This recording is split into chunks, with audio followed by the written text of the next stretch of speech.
You promised you wouldn't invade our bedroom. How many times do I have to say the same thing? My mother-in-law, Melissa, brazenly entered our sanctuary of a bedroom and took a nap there. This situation is beyond a joke. Poor Timothy's bed is now 100% soaked with Melissa's drool. No matter what I say, she just doesn't listen. Maybe it's time for some real consequences? Haha. My name is Kristen. I'm a 36-year-old who can't stop eating ice cream during the summer. The other day, I had my eye on the last ice cream from a big set we had. But my daughter wanted it, so I gave it to her. Oh well. I guess I can always buy more. I thought how once you become an adult you prioritize your children in every aspect, and reminisced my mother's kindness, remembering how my mom did so too. Yes. Moms typically sacrifice their needs for their children. I never thought a mother would put herself first over her kids. Until I met Timothy's mom. Why do you treat me like an outsider in my own family? Melissa said, covering her face and starting to cry. This was about 10 years ago. Timothy and I had just gotten married, and we were planning to buy a house after moving out of our apartment. Melissa heard about it and said, I want to live with you too. I didn't have a bad relationship with her, but it wasn't particularly good either. The reason was simple. I had just gotten married and hadn't spent much time with her. Therefore, I didn't know her well and didn't have any intention of getting too close too quickly. I hoped we could maintain a moderate distance. But when she started crying and demanding to live with us, it wasn't something I could easily ignore. I've been living alone for so long. It's been 10 years since I lost my husband. I thought when you got married, we'd become a family, and I'd finally have someone to live with.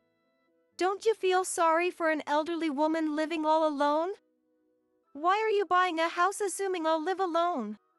Melissa pleaded with tears streaming down her face. However, I couldn't feel sorry for her. Neither Timothy nor I had ever said, we're considering living together. Or, we should live together. Not even once. We never intended to live with her at all. Yet in Melissa's mind, she thinks we'll propose living together.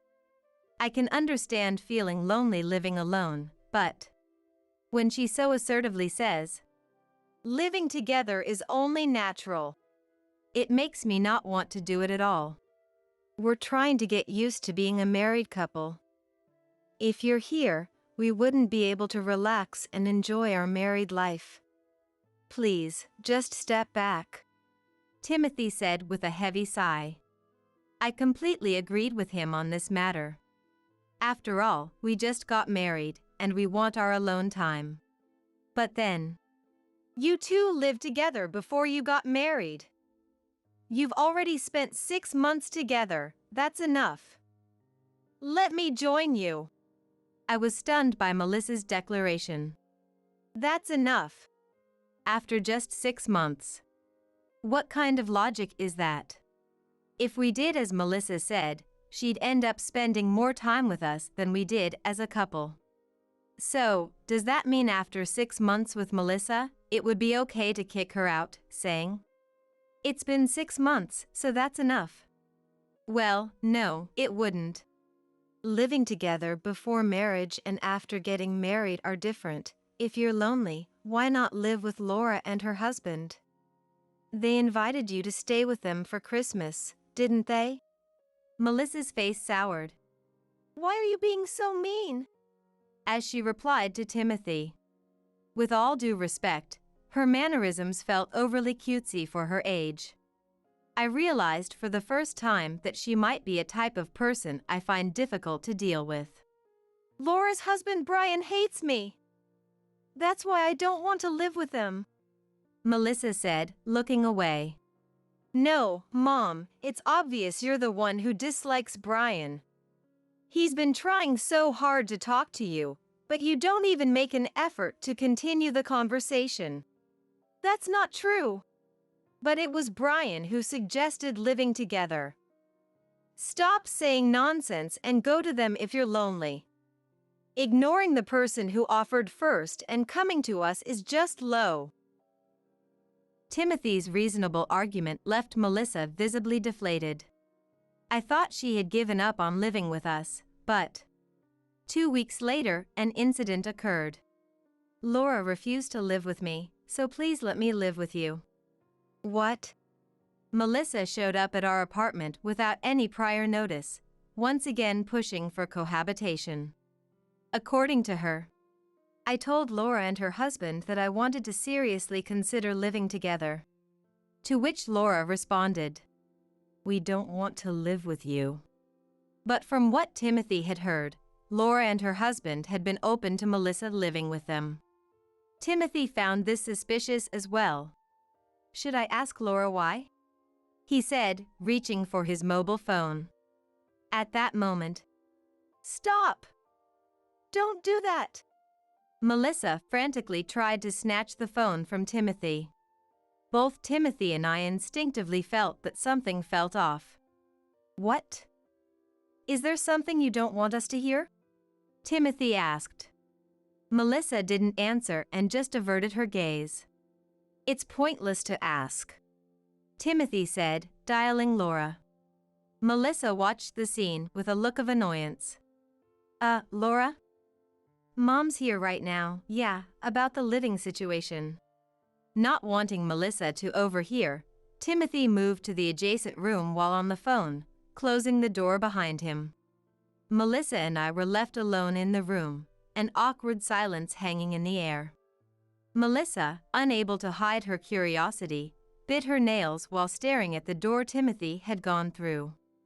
After a while, Timothy emerged from the room and immediately blurted out, "What are you doing, Mom?"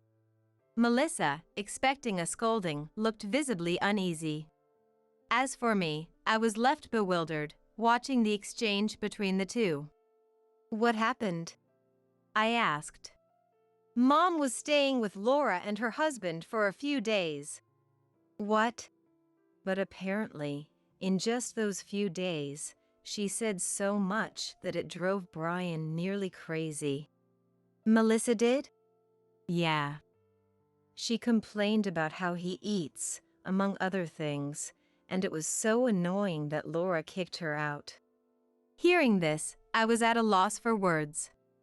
Of course, Laura would kick out Melissa if her husband was being treated that way. It was a sensible decision. However, Melissa protested. "It wasn't complaining," defending herself.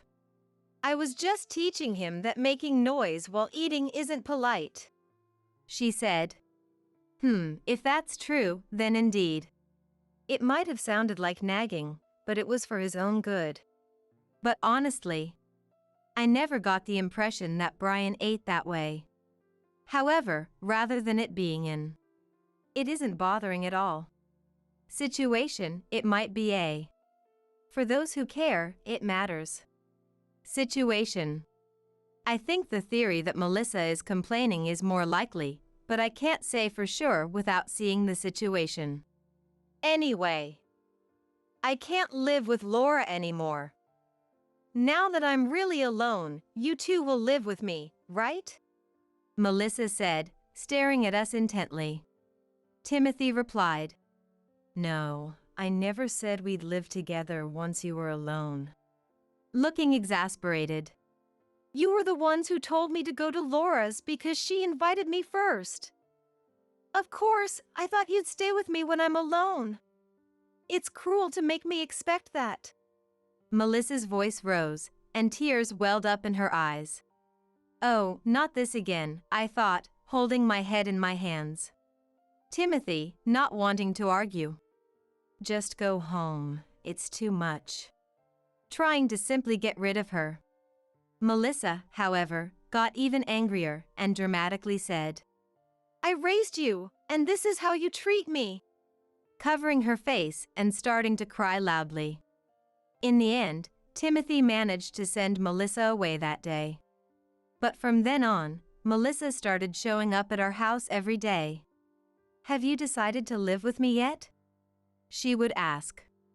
Even if we sent her away, she'd call or text, wearing us down emotionally.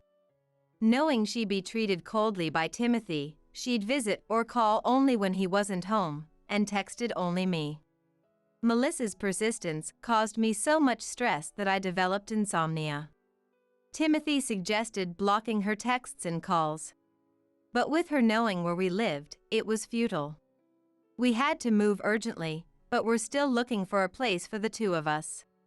With no way to completely reject Melissa, I was at a loss. Until finally, she showed up and wouldn't leave.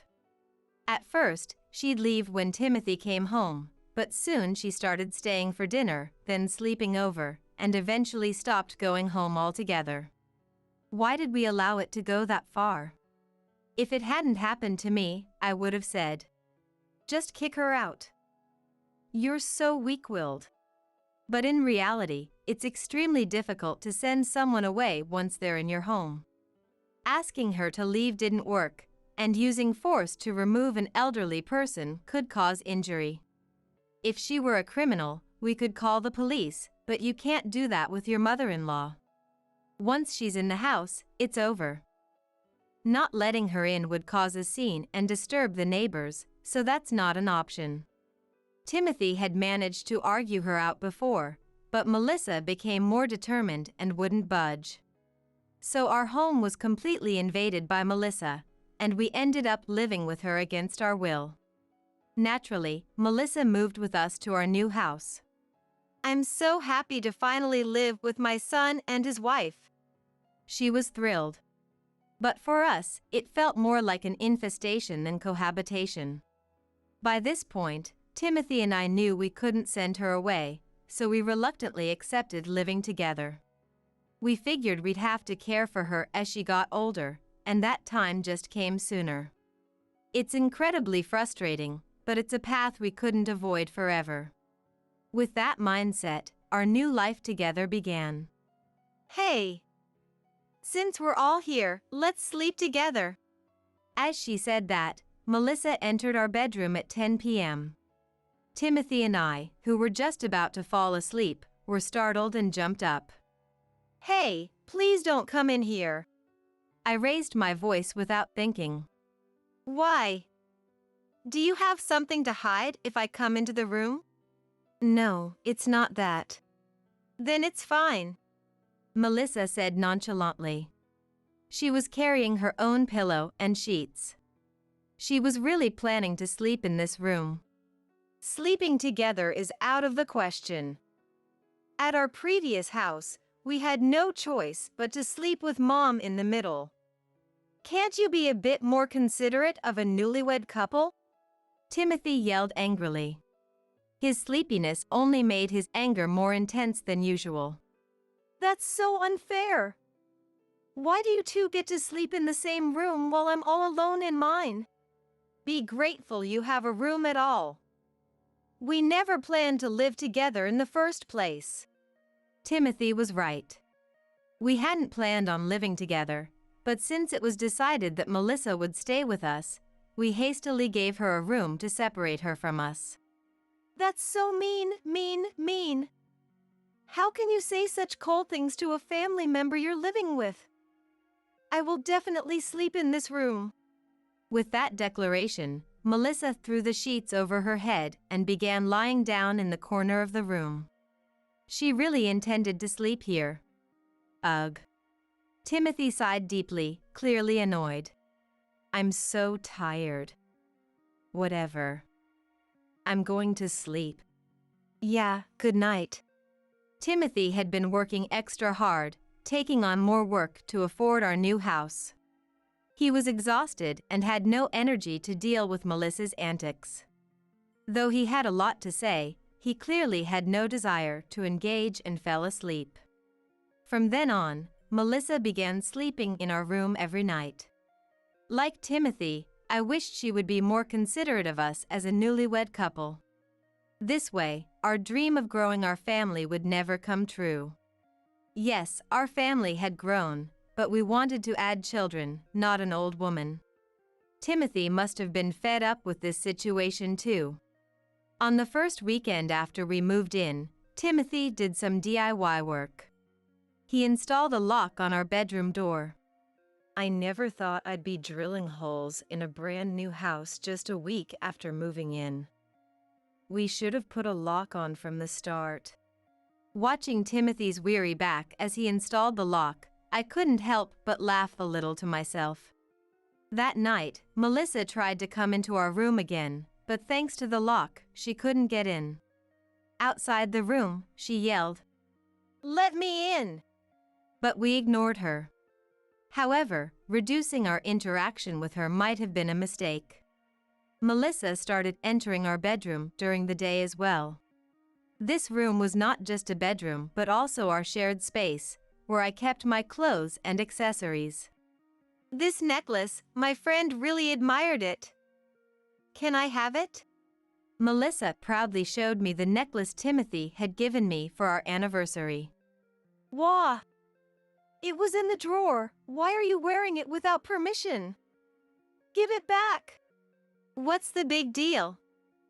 It won't hurt to let me have it, right? Come on, give it to me."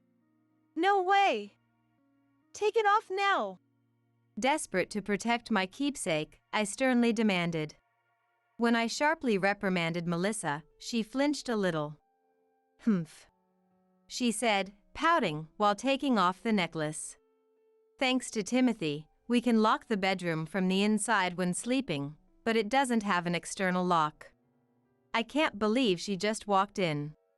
Should we install an external lock too?" When I discussed the matter with Timothy, he quickly agreed and installed the external lock. I thought this would finally bring peace of mind, but... "Hey, don't you think I still look good in this?"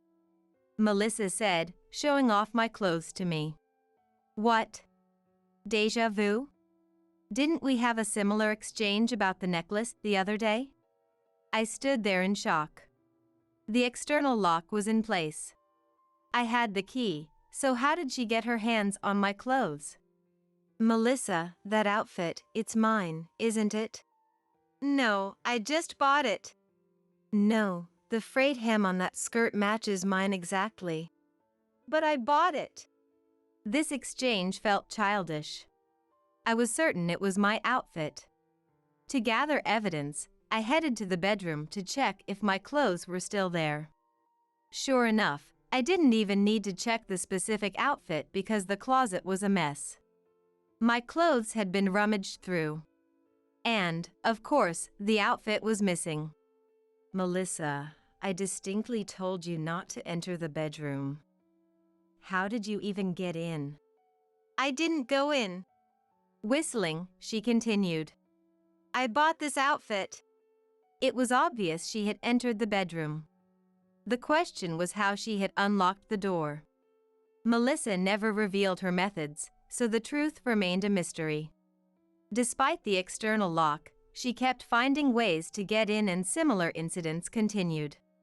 She couldn't unlock the internal lock while we were asleep, but she managed to bypass the external lock even after we replaced it. It seemed that techniques for picking locks with wires were widespread online, and Melissa was using those methods. At her worst, she not only unlocked the bedroom door and entered, but also drooled while napping on Timothy's bed. It was incredibly frustrating. "Melissa, could you please stop this?" "Huh? Stop what?" Melissa, having just woken from her nap on Timothy's bed, looked at me smugly while stretching. "Don't pretend you don't know. I've told you many times not to enter the bedroom. Timothy also scolded you, didn't he? So why do you keep doing the same thing? Is this some kind of harassment?" I tried to stay calm, but the accumulated frustration made my voice rise. Seeing me like this, Melissa smirked nastily. "What else would it be but harassment?" "What? Why involve Timothy? Please stop this. It's causing us trouble." "Are you really the one to say that, Kristen?" "What?" "You took Timothy away from me, didn't you?" "Huh? I was dumbfounded. Took Timothy away from her? What was she talking about? I never wanted Timothy to get married. I wanted my sweet, sweet son to stay with me forever, but he hardly ever came home, and then he announced he was getting married. That's ridiculous. Then why didn't you oppose the marriage? If I did that, Timothy would hate me. He probably already does, but Melissa seemed oblivious. If your marriage falls apart, you'll get divorced eventually, right? That's why I've been doing everything I can to make sure you can't have kids. Apparently, Melissa was unable to let go of her son. It made sense why she always interrupted us when my husband and I were alone. You find me annoying, don't you? But I'll keep sticking around, keep coming into your room.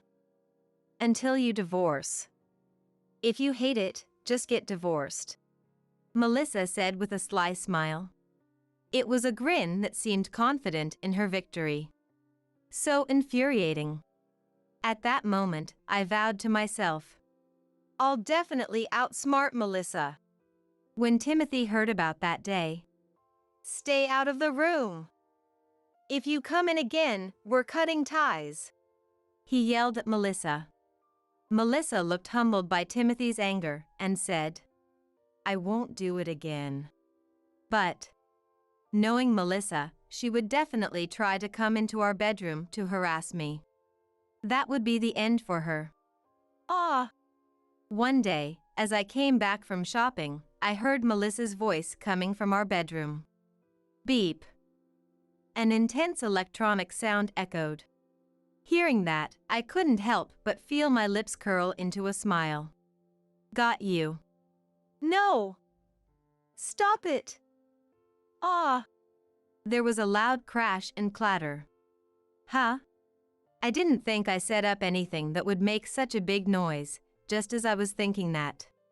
Kristen! Turn it off! Run! Water! Hurry! I had no idea what she was saying. I stood there blankly when Melissa, who had fallen down the stairs in her panic, get me outside now! Crawled towards me and screamed. At that moment, there was a loud boom from the bedroom, and the smell of something burning wafted through the air. Oh no? Something unexpected is happening. Realizing the danger, I decided to get Melissa out of there and fled outside. Call the police! Fire department! Melissa shouted. I had no idea what was going on. But it seemed our house was on fire. Through the bedroom window, I could see red flames flickering. As Melissa suggested, I called the fire department and police, and then something shocking came to light.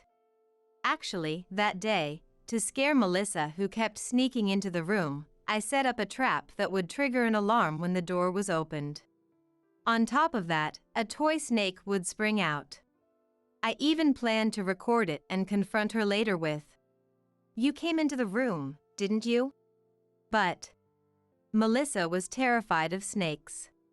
She thought the toy was real, and in her panic, she grabbed a nearby deodorant spray and lit it with a lighter. According to her, I wanted to scare the snake. But it was midsummer, and the spray can was heated, causing it to explode. Come on, using spray and fire together, anyone would know that's a bad idea.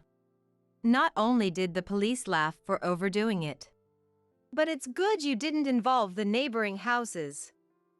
As an adult, you should know how to handle fire. They scolded her harshly. It's not my fault. The room looked different, so I was surprised. I'm not to blame. Yes, it's all Kristen's fault. The fire is because of Kristen. Desperately trying to plead her innocence in front of the police and fire department, Melissa looked frantic. Everyone there couldn't help but sigh. She shows no remorse. Trap? I don't know what you're talking about. But I did tell you not to go into the bedroom, right? It was a blatant lie, but a necessary one. Melissa didn't seem to realize I was subtly changing the subject and looked pale at my remark. Timothy also said there wouldn't be a next time, but you went into the room, didn't you? Well, that's... And now you've even caused a fire in our new house. What are we supposed to do about this? As I was demanding an explanation, Timothy rushed over, just coming home from work. I heard a commotion and realized it was at our place, Timothy said. Melissa managed to set the house on fire. What? Melissa trembled as she listened to the exchange between Timothy and me. Mom, you've already caused us so much trouble, and now you've started a fire? It's not what you think. It was an accident. You snuck into our bedroom and accidentally set a deodorant spray on fire, didn't you? Melissa fell silent at my words. Timothy, exasperated. That's not an accident, that's negligence, said. The police standing nearby nodded in agreement. What's going on here?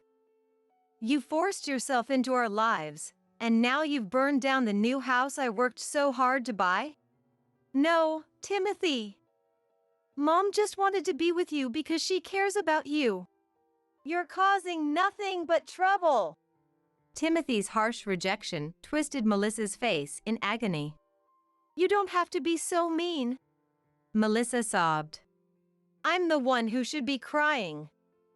Do you have any idea how many extra hours I worked to save up for this house?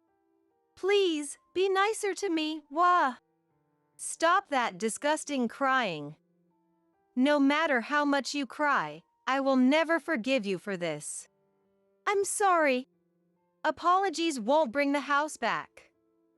If you have the time to apologize, get a job and pay me back. Melissa, who intended to annoy me, had ended up causing the greatest annoyance to her beloved son. Melissa's sobs grew more genuine, contrasting her usual fake tears. But Timothy looked even closer to tears than Melissa did. No wonder, since he had been working tirelessly day and night. I can't take it anymore. I want my house back, Timothy said, crouching down with his head in his hands. I'm so sorry, Timothy, truly. I'll apologize for the rest of my life. I don't need your apologies. I don't even want to see your face. Just go away, Mom. With that, Timothy made a dismissive gesture towards Melissa. Timothy's heartless action made Melissa's tears flow even more. I'm sorry, I really didn't mean for this to happen. Please, forgive me, Timothy. Melissa pleaded, rubbing her forehead on the ground. Timothy didn't even look at her, and just stared at the burning house. Aren't you ashamed, Melissa? What? Melissa looked shocked at my words, clearly not understanding their full meaning. Everything Timothy said is right. We didn't want you to live with us, but you forced your way in. We had no choice but to accept it. Then you tried to ruin our marriage by bothering me constantly, ignoring our requests, and making a mess in our home.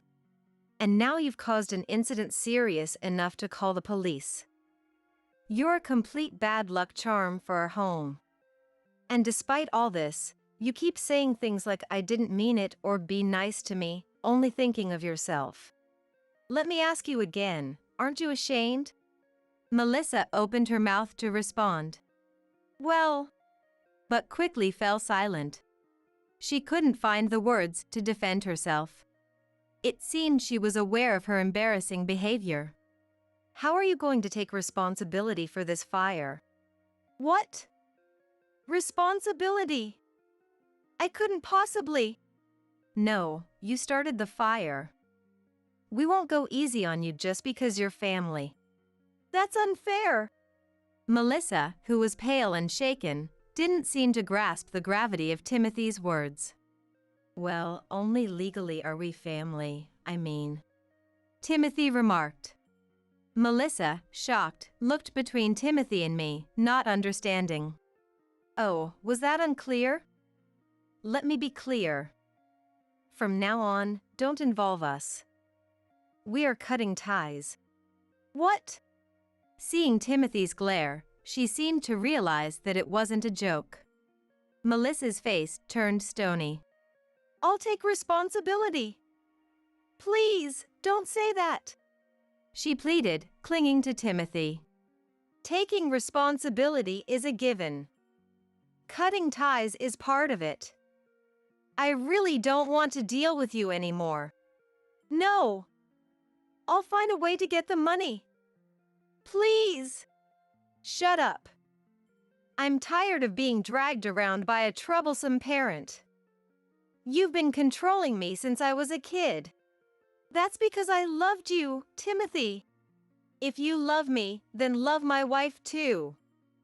No husband can stand by while his wife is being harassed. What you're doing to her is the same as doing it to me. Realizing the weight of her actions, Melissa released Timothy and slumped to the ground, her face ashen. I'm sorry, she mumbled repeatedly, almost incoherently. But Timothy only responded with, Be quiet. He didn't even look at her again, leaving Melissa there. After that incident, Timothy's thorough rebuke seemed to have had an impact, and Melissa surprisingly provided the moving expenses without much fuss. We could have repaired the house with fire insurance, but after having a family feud in public, we decided to move due to the prying eyes of the neighbors. Besides, Melissa knew the location of the house. To completely sever ties, we decided to move to another house without giving Melissa our new address. Melissa, who had sold her own house when she moved in with us, naturally lost her place to live when we gave up the burned new house. Seeking a place to stay, she apologized to Laura and her husband and asked to live with them.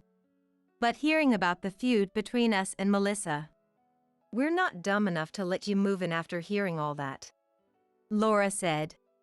Laura's refusal was expected, given her previous issues with Melissa. According to Laura, with nowhere else to go, Melissa started working at a live-in job at a hotel. But that hotel was on the verge of bankruptcy, and the working conditions were terrible. Due to constant understaffing, she was often called to work even during her sleep hours and had to help with preparations for the next day. Even though it was supposed to be shift work, she was worked like a beast of burden every day of the week.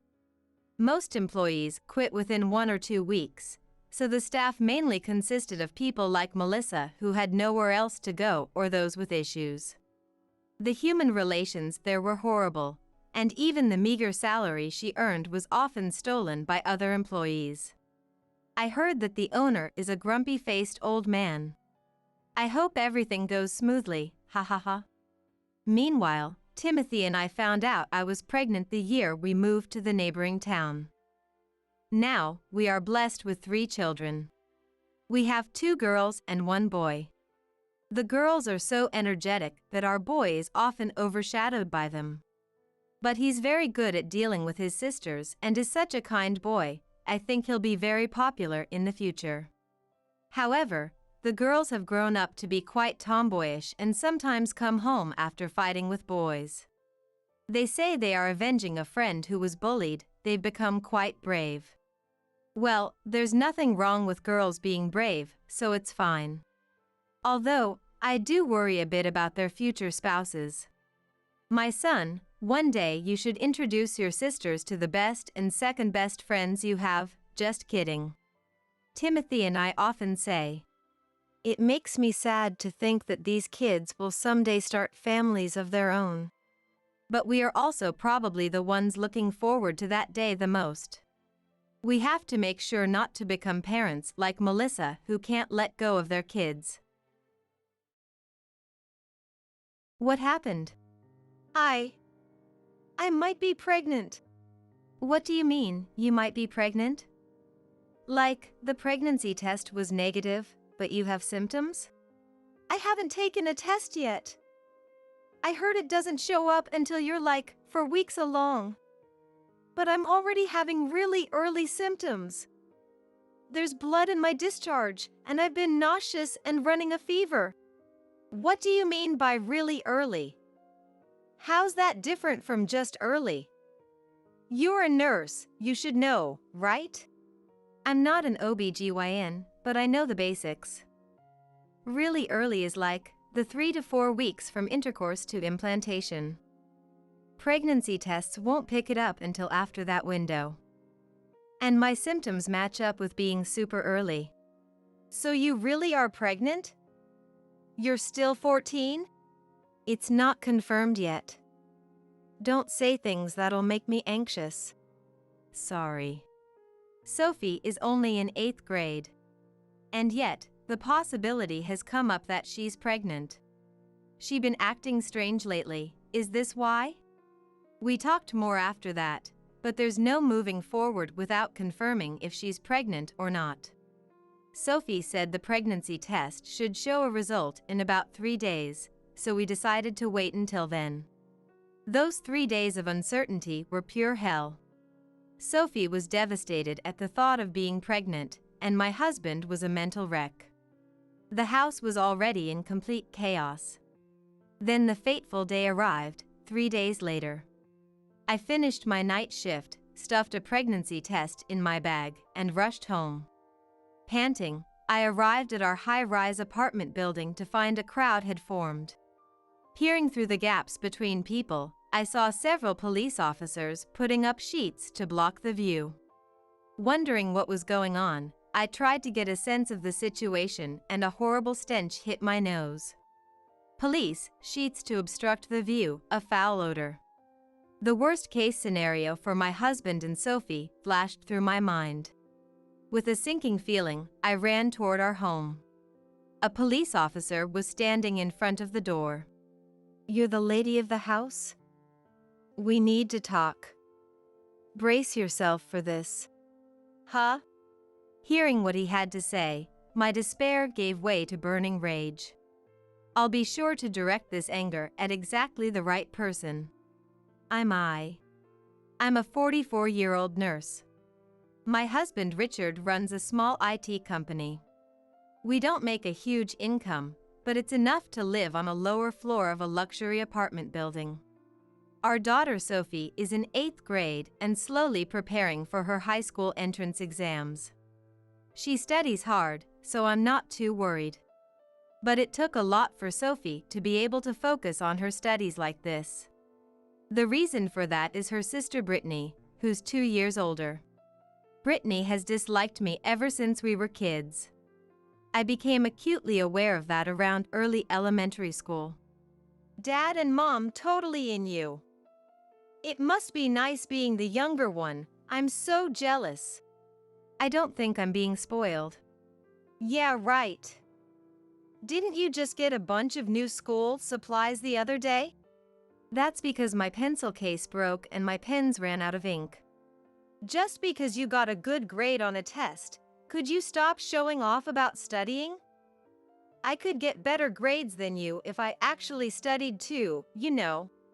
Then why don't you actually study? I thought that, but saying it would only worsen Brittany's mood and make her criticize me more. Even if I wanted to talk back, I learned the less mature lesson that the easier way to deal with Brittany was to back off to a point. That coping method I picked up back then came in handy not just with Brittany, but in other situations too. It still helps me maintain smooth relationships to this day. It's the one thing I'm grateful to Brittany for. Brittany would pick fights with me over anything. Seems it was because she had an inferiority complex toward me in a lot of ways. Even though she was the older sister, I guess she couldn't stand being inferior to her little sister. But it's not like I'm especially great or anything. She had a lazy streak, she wouldn't even do her homework, and she'd push off things Mom asked her to do onto me. If she could just fix that laziness, I think she could easily surpass an average person like me. But there was one area where Brittany was absolutely determined not to lose to me. You're in high school now, shouldn't you learn how to do makeup? I'm fine without it for now. Right. No matter how much effort you put into makeup, you'll never match my natural good looks. She is beautiful, so I agree, but it's irritating to hear that said straight to my face. Feeling inferior to me in other ways, she started lording her looks over me once she got to high school. But without realizing it, I ended up bruising Brittany's pride in the one thing she was confident about. No way, this kid is your boyfriend? Yeah. We just started dating recently. I got my first boyfriend in 8th grade. How come you have one in 7th grade? It's only a 1-year difference. I ran into Brittany while on a date with my boyfriend. I didn't think it was anything to hide, so I introduced him, but for some reason she glared daggers at me. Brittany's pride seems to be an incredibly delicate thing, easily wounded. Having this mysterious pride of hers injured, Brittany did something outrageous to me. Brittany, what's this about? My boyfriend suddenly said he's dating you now and broke up with me? What do you mean, what's this about? That's exactly what it is. He dumped you and came to me, that's all. She replied while fiddling with her phone, not even looking at me. To me it was a huge problem, but I guess to Brittany it was no big deal. I was shocked that Brittany stole my boyfriend, but it got worse from there. Brittany, did you really break up already? It's only been 3 days since you started dating. Yeah, but my goal wasn't to date him, it was to steal him from you. Why don't you date him again? Oh right, it'd be too awkward. Brittany's brazen attitude left me flabbergasted, way past angry. From then on, I made sure to thoroughly hide anything romance-related from her. That sis graduated college, moved out and got a job, then got married the next year.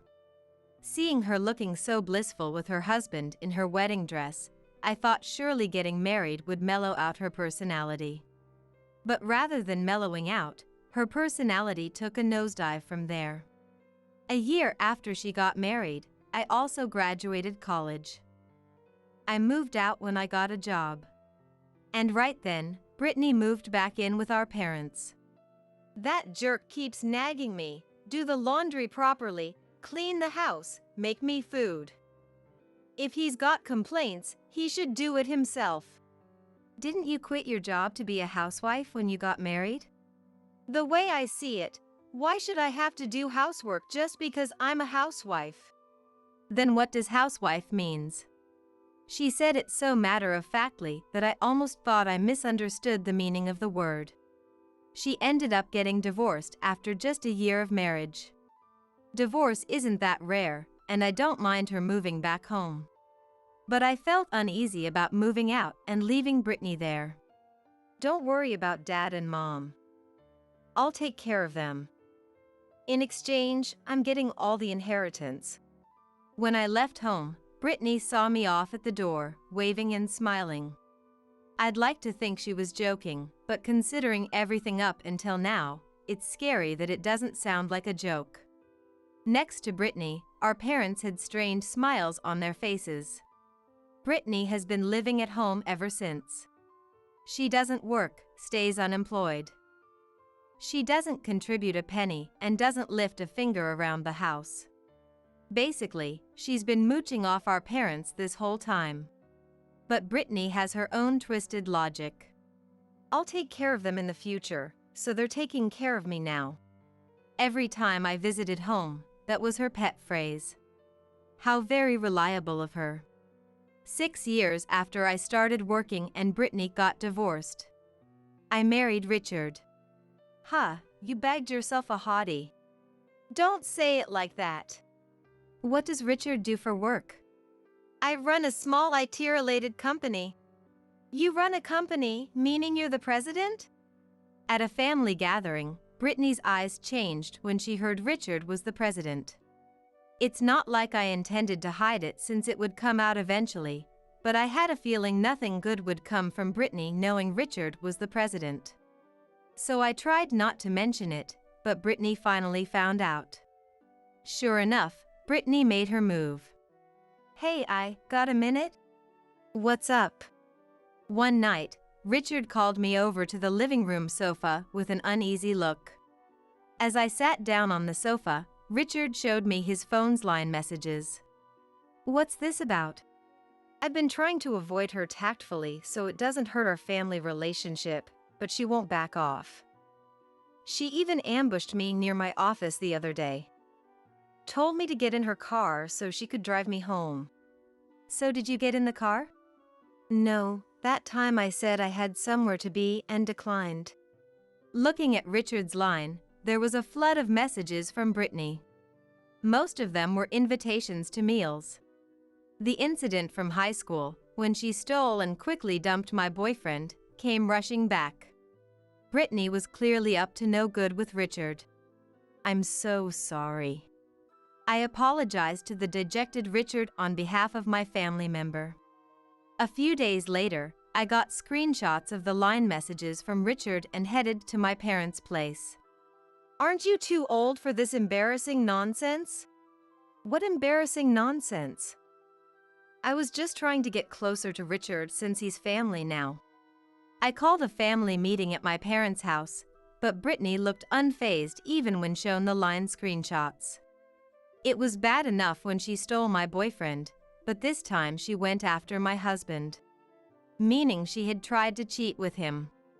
Seeing no remorse on her face and not a word of apology, I got fed up.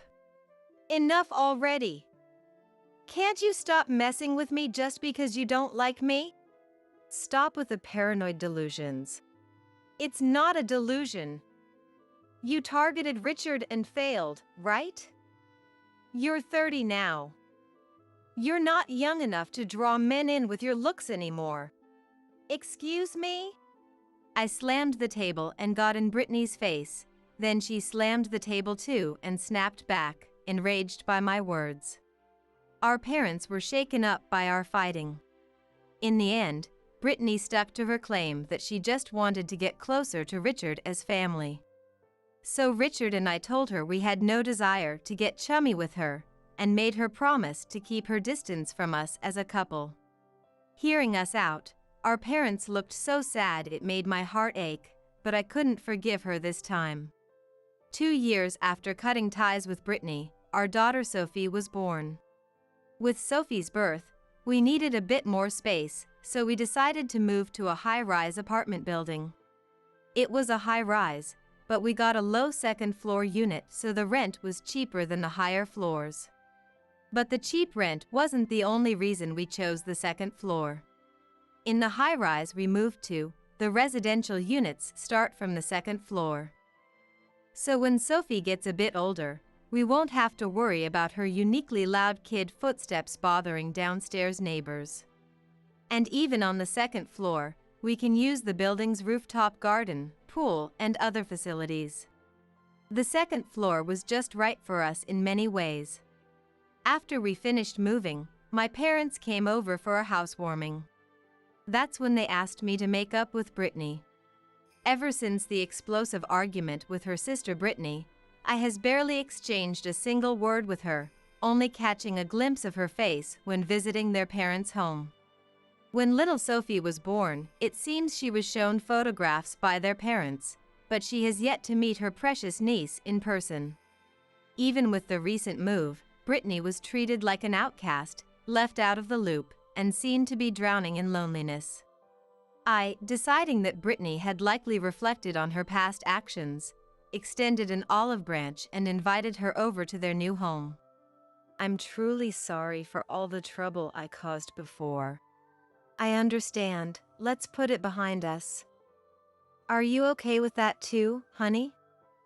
I asked, turning to her husband.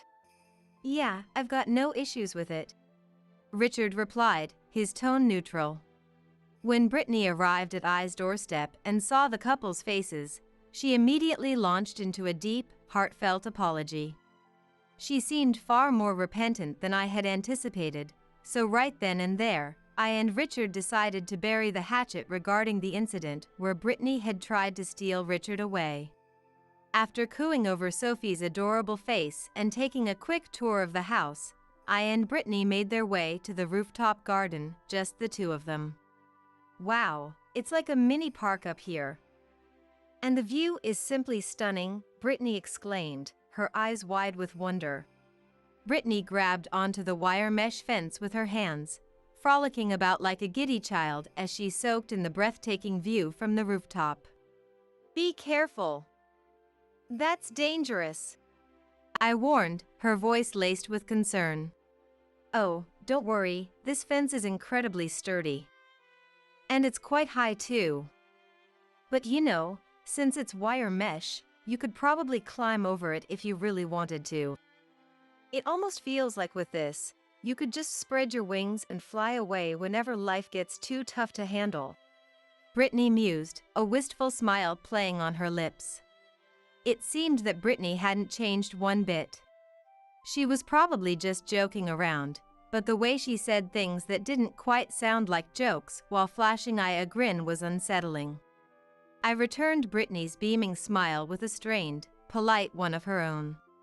Later that evening, after Brittany had left, I received a call from their parents. I'm telling you, those are just wild accusations that Brittany is making up on her own. None of it is true, I insisted, her voice rising with each word. It turned out that Brittany had gone home and spun all sorts of tall tales to their parents, a mix of truth and fiction. She claimed that the reason I and Richard had chosen a lower floor in the high-rise instead of a higher one was that Richard's company was in financial trouble. Brittany alleged that Richard had racked up a mountain of debt that was still snowballing out of control. She even went so far as to suggest to their parents that I and Richard's once blissful marriage was on the rocks due to the crippling debt. Of course, none of it was true, and I vehemently denied everything. But it seemed that Brittany had anticipated I's denials and preemptively warned their parents that I would try to hide the truth. As a result, their parents bombarded I with questions like, "Tell us the truth. What Brittany is saying is all lies, right?" And remained skeptical of I's explanations for quite some time. It appeared that Brittany was up to her same old tricks, and her initial apology had been nothing more than a superficial act. After reconciling with her for just one day, I promptly banned her from their home. But even after that, she continued her troubling behavior, occasionally spreading bizarre rumors about us and persistently trying to contact them to see Sophie despite being explicitly forbidden from doing so. While these incidents were bothersome, they could have been brushed off and ignored. However, when Sophie was in the 4th grade, her actions took a far more serious turn. "Sophie, where on earth have you been out so late?" I demanded, her voice trembling with a mixture of anger and relief. "We were worried sick about you," Richard chimed in, his brow furrowed with concern. "Huh? I was just hanging out with Auntie Brittany. She said she'd let you know, Mom," Sophie explained, confusion etched on her young face. "It's Brittany again," I muttered under her breath, her jaw clenching with frustration. One day, Sophie failed to come home after school, not returning until around 8 p.m. I and Richard had just been discussing the possibility of contacting the police, as Sophie was nowhere to be found. As the tension drained from their bodies upon Sophie's safe return, I and Richard sank to the floor right where they stood. The moment Sophie mentioned that she had been with Brittany, the pieces clicked into place for I, and she immediately dialed Brittany's number. "What on earth were you thinking? It's common sense to let us know where our daughter is," I practically shouted into the phone. "I'm sorry, did I worry you? There's no need to get so angry. I just got a little carried away with excitement since you never let me see Sophie. It slipped my mind to give you a heads up," Brittany replied, her tone infuriatingly nonchalant. "This is kidnapping, plain and simple. If you pull a stunt like this again, I won't hesitate to call the police," I threatened, her voice shaking with fury. Kidnapping? That's a bit extreme, don't you think? We're family, after all. All right, I won't do it again. Brittany conceded, but I could hear the smile in her voice even through the phone. It was clear that she was reveling in my anger and flustered reaction. It had been this way ever since they were children. I constantly found herself at the mercy of her whims and manipulations. I feels that her terrible behavior has gotten worse, especially since getting married. This time, even Sophie was dragged into it. Moreover, it seems that Brittany's latest harassment has led to unexpected events. Why can't I play with Auntie? You always say to get along with everyone, Mom. That's about your friends, it doesn't really apply to your aunt. Auntie was really nice. She bought me ice cream, snacks, and even a keychain. That wasn't for your sake, it was for my— No, that sounds weird to say. I don't understand what you're saying. Mom, you're not making sense. I tried to explain in a way that even a 10-year-old could understand, but she struggled to explain it well. It seems that Sophie had so much fun playing with Brittany that she grew attached to her. However, I couldn't let Brittany and Sophie be together. She tried to explain this, but it made I look like the bad guy who was being mean to Brittany. Eventually, albeit reluctantly, Sophie understood that she shouldn't play with Brittany. 3 years later, Sophie entered 7th grade. While there were no more major incidents like kidnapping, Brittany's small attacks continued. However, their relatives had already determined that all the stories Brittany spread about I were misinformation, so I and Richard no longer needed to clear up misunderstandings. But as the hassle of dealing with Brittany slowly decreased, another problem emerged. I heard you're not going to club activities. Yet you come home late. Where are you going and what are you doing if not to club? What does it matter where I am? Just leave me alone. How can I leave you alone? Aren't you worried that something might happen? Stop nagging. Nothing's wrong. I'm fine. Sophie had clearly entered adolescence. You're loud and you stink. Before leaving the living room, she yelled at the worker cleaning the exterior walls and stomped off to her room. When I apologized to the worker outside the window, he slightly lifted his helmet and greeted her with a smile. Looking up, I felt embarrassed and immediately fled back into the house. I feels that Sophie's change in attitude started around the time she got a boyfriend. As soon as she entered middle school, Sophie got a boyfriend, breaking me and Brittany's record for their first boyfriend. I wondered what middle schoolers do when dating, but it seemed they walked home together and went out cycling on weekends. She found their innocent dating style endearing. However, shortly after getting a boyfriend, Sophie started skipping club activities to hang out, staying out from noon until night on weekends, and coming home after eating dinner out. I scolded her many times, but the more she scolded, the more it backfired, which is common for children going through puberty. I and Richard were at their wits' end with Sophie. It seems she's not studying at all. And she's quite sloppy with how she spends her allowance. But scolding her has the opposite effect.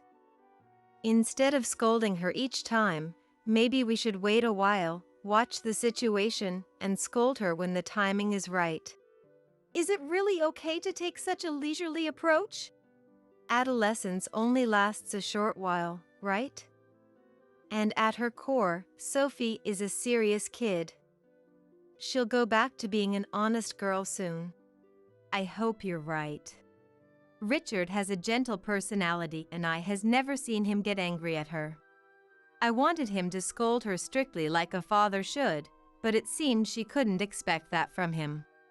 As Richard suggested, from then on I tried to scold Sophie little by little while observing her behavior. However, this may have been a mistake. Perhaps thinking she wouldn't be harshly scolded no matter what she did, Sophie's attitude didn't change even after a year. Sophie, you're already in 8th grade. Isn't it about time you start thinking about entrance exams? You understand that, right? I know that without you telling me. I'm going to school properly, so you can't complain, right? Just going isn't good enough. What do you plan to do if you fail the entrance exams? Well, I could just catch a man and have him support me. Dad's a company president, so I could aim even higher. Maybe an oil tycoon? I sighed at how she had become a completely different person, like someone I know. She was clearly looking down on the world. How did it end up like this? I started to feel that adolescence wasn't the only reason for Sophie's change. About a month later, Sophie showed another change. Dinner's ready. I don't want any. Are you okay? You didn't eat yesterday either, right? And weren't you throwing up in the bathroom last night? It's nothing, I'm fine. Really? Are you really okay? Should we go to the hospital tomorrow? Want me to make some soup? I said I'm fine. Sophie knocked the dinner laid out on the table off with her arm. With a loud crash, the floor was instantly covered in food and broken dishware. Sophie glared at I, her hands on the table. I looked back at Sophie's face with a sad expression, meeting her glare. I and Sophie's eyes remained locked for a few seconds in silence. The sound of a newspaper being folded could be heard from the next room, and Richard came over with a relaxed gait. I thought Richard would calmly scold Sophie while observing her behavior as usual, but he suddenly yelled at Sophie. Enough already! Don't you understand how worried your mom is? I flinched at Richard's loud voice, which she rarely heard. Sophie also seemed to cower in place, perhaps frightened by being yelled at by Richard for the first time. It seemed Richard had been listening to their exchange from the next room. If there's something troubling you, try talking to us about it. Your mom and I are on your side no matter what. I just don't know what to do anymore. Richard's tone changed completely from when he yelled, speaking to Sophie with his usual gentle voice. Something seemed to snap inside Sophie, and she started to cry. I and the others moved from the dining room to the living room and had Sophie sit on the sofa to hear her out. What happened? I might be pregnant. I and Richard silently looked at each other. The unexpected words that came out of Sophie's mouth clearly had Richard shaken up too. However, now was not the time to get flustered. First, I want to confirm, have you done that kind of thing before, Sophie? Sophie nodded silently. With your boyfriend? Sophie nodded silently again. I had a few more questions about the act itself, but any more might be too much for Richard to handle mentally. I hadn't checked Richard's expression, but she could imagine it was probably quite a sight. What do you mean you might be pregnant? Like, you took a pregnancy test and it was negative, but you have pregnancy symptoms? I haven't tried a pregnancy test yet. Those don't show a reaction until around 4 weeks into the pregnancy, right? But I already have very early symptoms. There's blood mixed in with my discharge. I have nausea. My body temperature is high. What do you mean by very early? How is that different from just early? You're a nurse, so you should know, right? I'm not in obstetrics and gynecology, but I kind of get it. Very early means from the time of the act until implantation occurs, which is about 3 to 4 weeks. Like Sophie said, pregnancy tests won't show a reaction until this very early stage is over. Her symptoms match those of the very early stage too. So Sophie really is pregnant? You still 14. It's not confirmed yet. Don't say things that will make Sophie anxious. Sorry. Sophie, who had just calmed down, was on the verge of tears again. She seemed to be clenching her back teeth to keep the tears from flowing. You sure know a lot about pregnancy tests and the very early stage. I looked it up online. Why did you do that kind of thing with your boyfriend? One of my friends had already done it. When I asked about it, everyone said they wanted to experience it soon too, and it turned into a competition of sorts to see who would do it next. Sophie didn't meet I's eyes as she answered. She likely felt remorse and regret for what she had done, but I thought Sophie couldn't meet her gaze because she was lying. There was no definitive proof. It was just a mother's intuition. However, even if Sophie was lying, they had to resolve the major problem of her possibly being pregnant first. It wouldn't be good to expand the issue right now. I decided not to pursue the matter with her. They talked about various other things after that, but there was no way to progress the conversation without confirming whether Sophie was pregnant or not. According to Sophie, it would take about 3 more days before a pregnancy test would show a reaction, so they decided to wait until then. Those 3 days of uncertainty were hell itself. The next day, Sophie became too anxious to go to school. They told the school she had a cold. Today was Friday, tomorrow was Saturday, and there was no school, and the day after that would be the fateful 3rd day. I prayed that the pregnancy test would be negative on Sunday and things would go back to normal on Monday.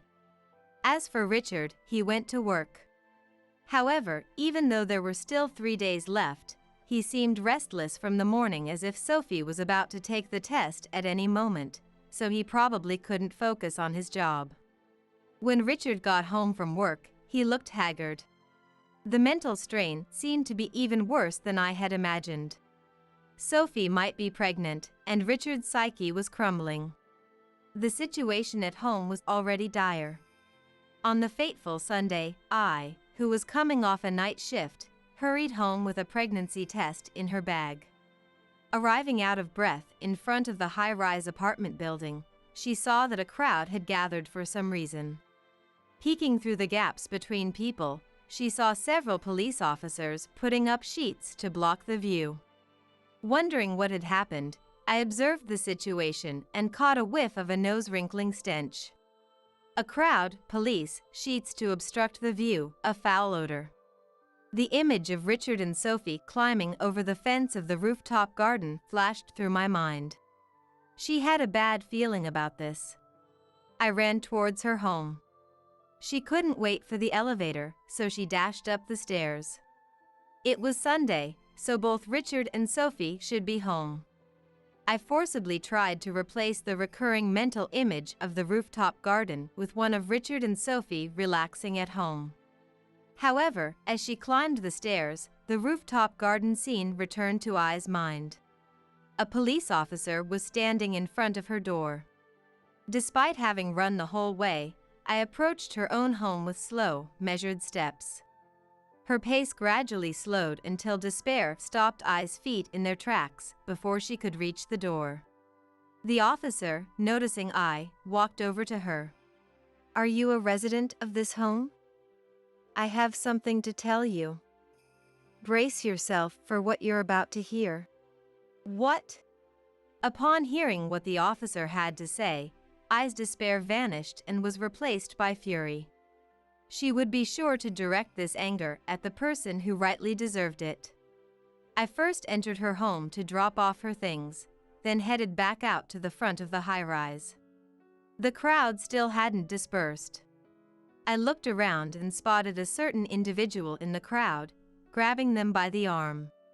"Whoa! You scared me." "Oh, it's you. Don't frighten me like that. Hey, come to my place for a sec." "What? Really? I thought I was banned from your house." "Never mind that. Just hurry up and come with me." "Wait a sec. Don't pull on me like that." I yanked Brittany's arm and forcibly dragged her back to the apartment, sat her down on the sofa, and then collapsed onto the floor herself. "What's going on? Did something happen? Does it have to do with the police out front?" "Yes, it does. Not only that, but you're involved, Brittany." "I'm involved? What do you mean? Brace yourself and listen. About what's happening out front. Richard and Sophie jumped from the rooftop garden. The two of them climbed over the fence together. What? No way, you're trying to trick me, aren't you? I'm not falling for that. Brittany, this is the truth. There were police gathered, sheets blocking the view, and a foul smell, right? You mean, it's really true? I understand that it's hard to believe. I felt the same way when I got back from my night shift and heard it from the police. But unfortunately, it's true. You see, Sophie said she might be pregnant. After that, things at home were a mess, with Sophie shutting herself in and Richard having a mental breakdown. They must have reached their limit. Yesterday evening after I left for work, sometime during the night. No one noticed all night, so the two of them were left outside like that until morning. Then they were discovered when morning came.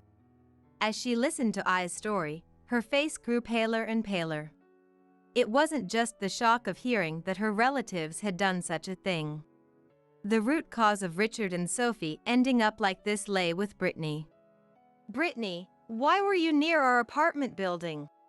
Oh, I have a friend who lives nearby.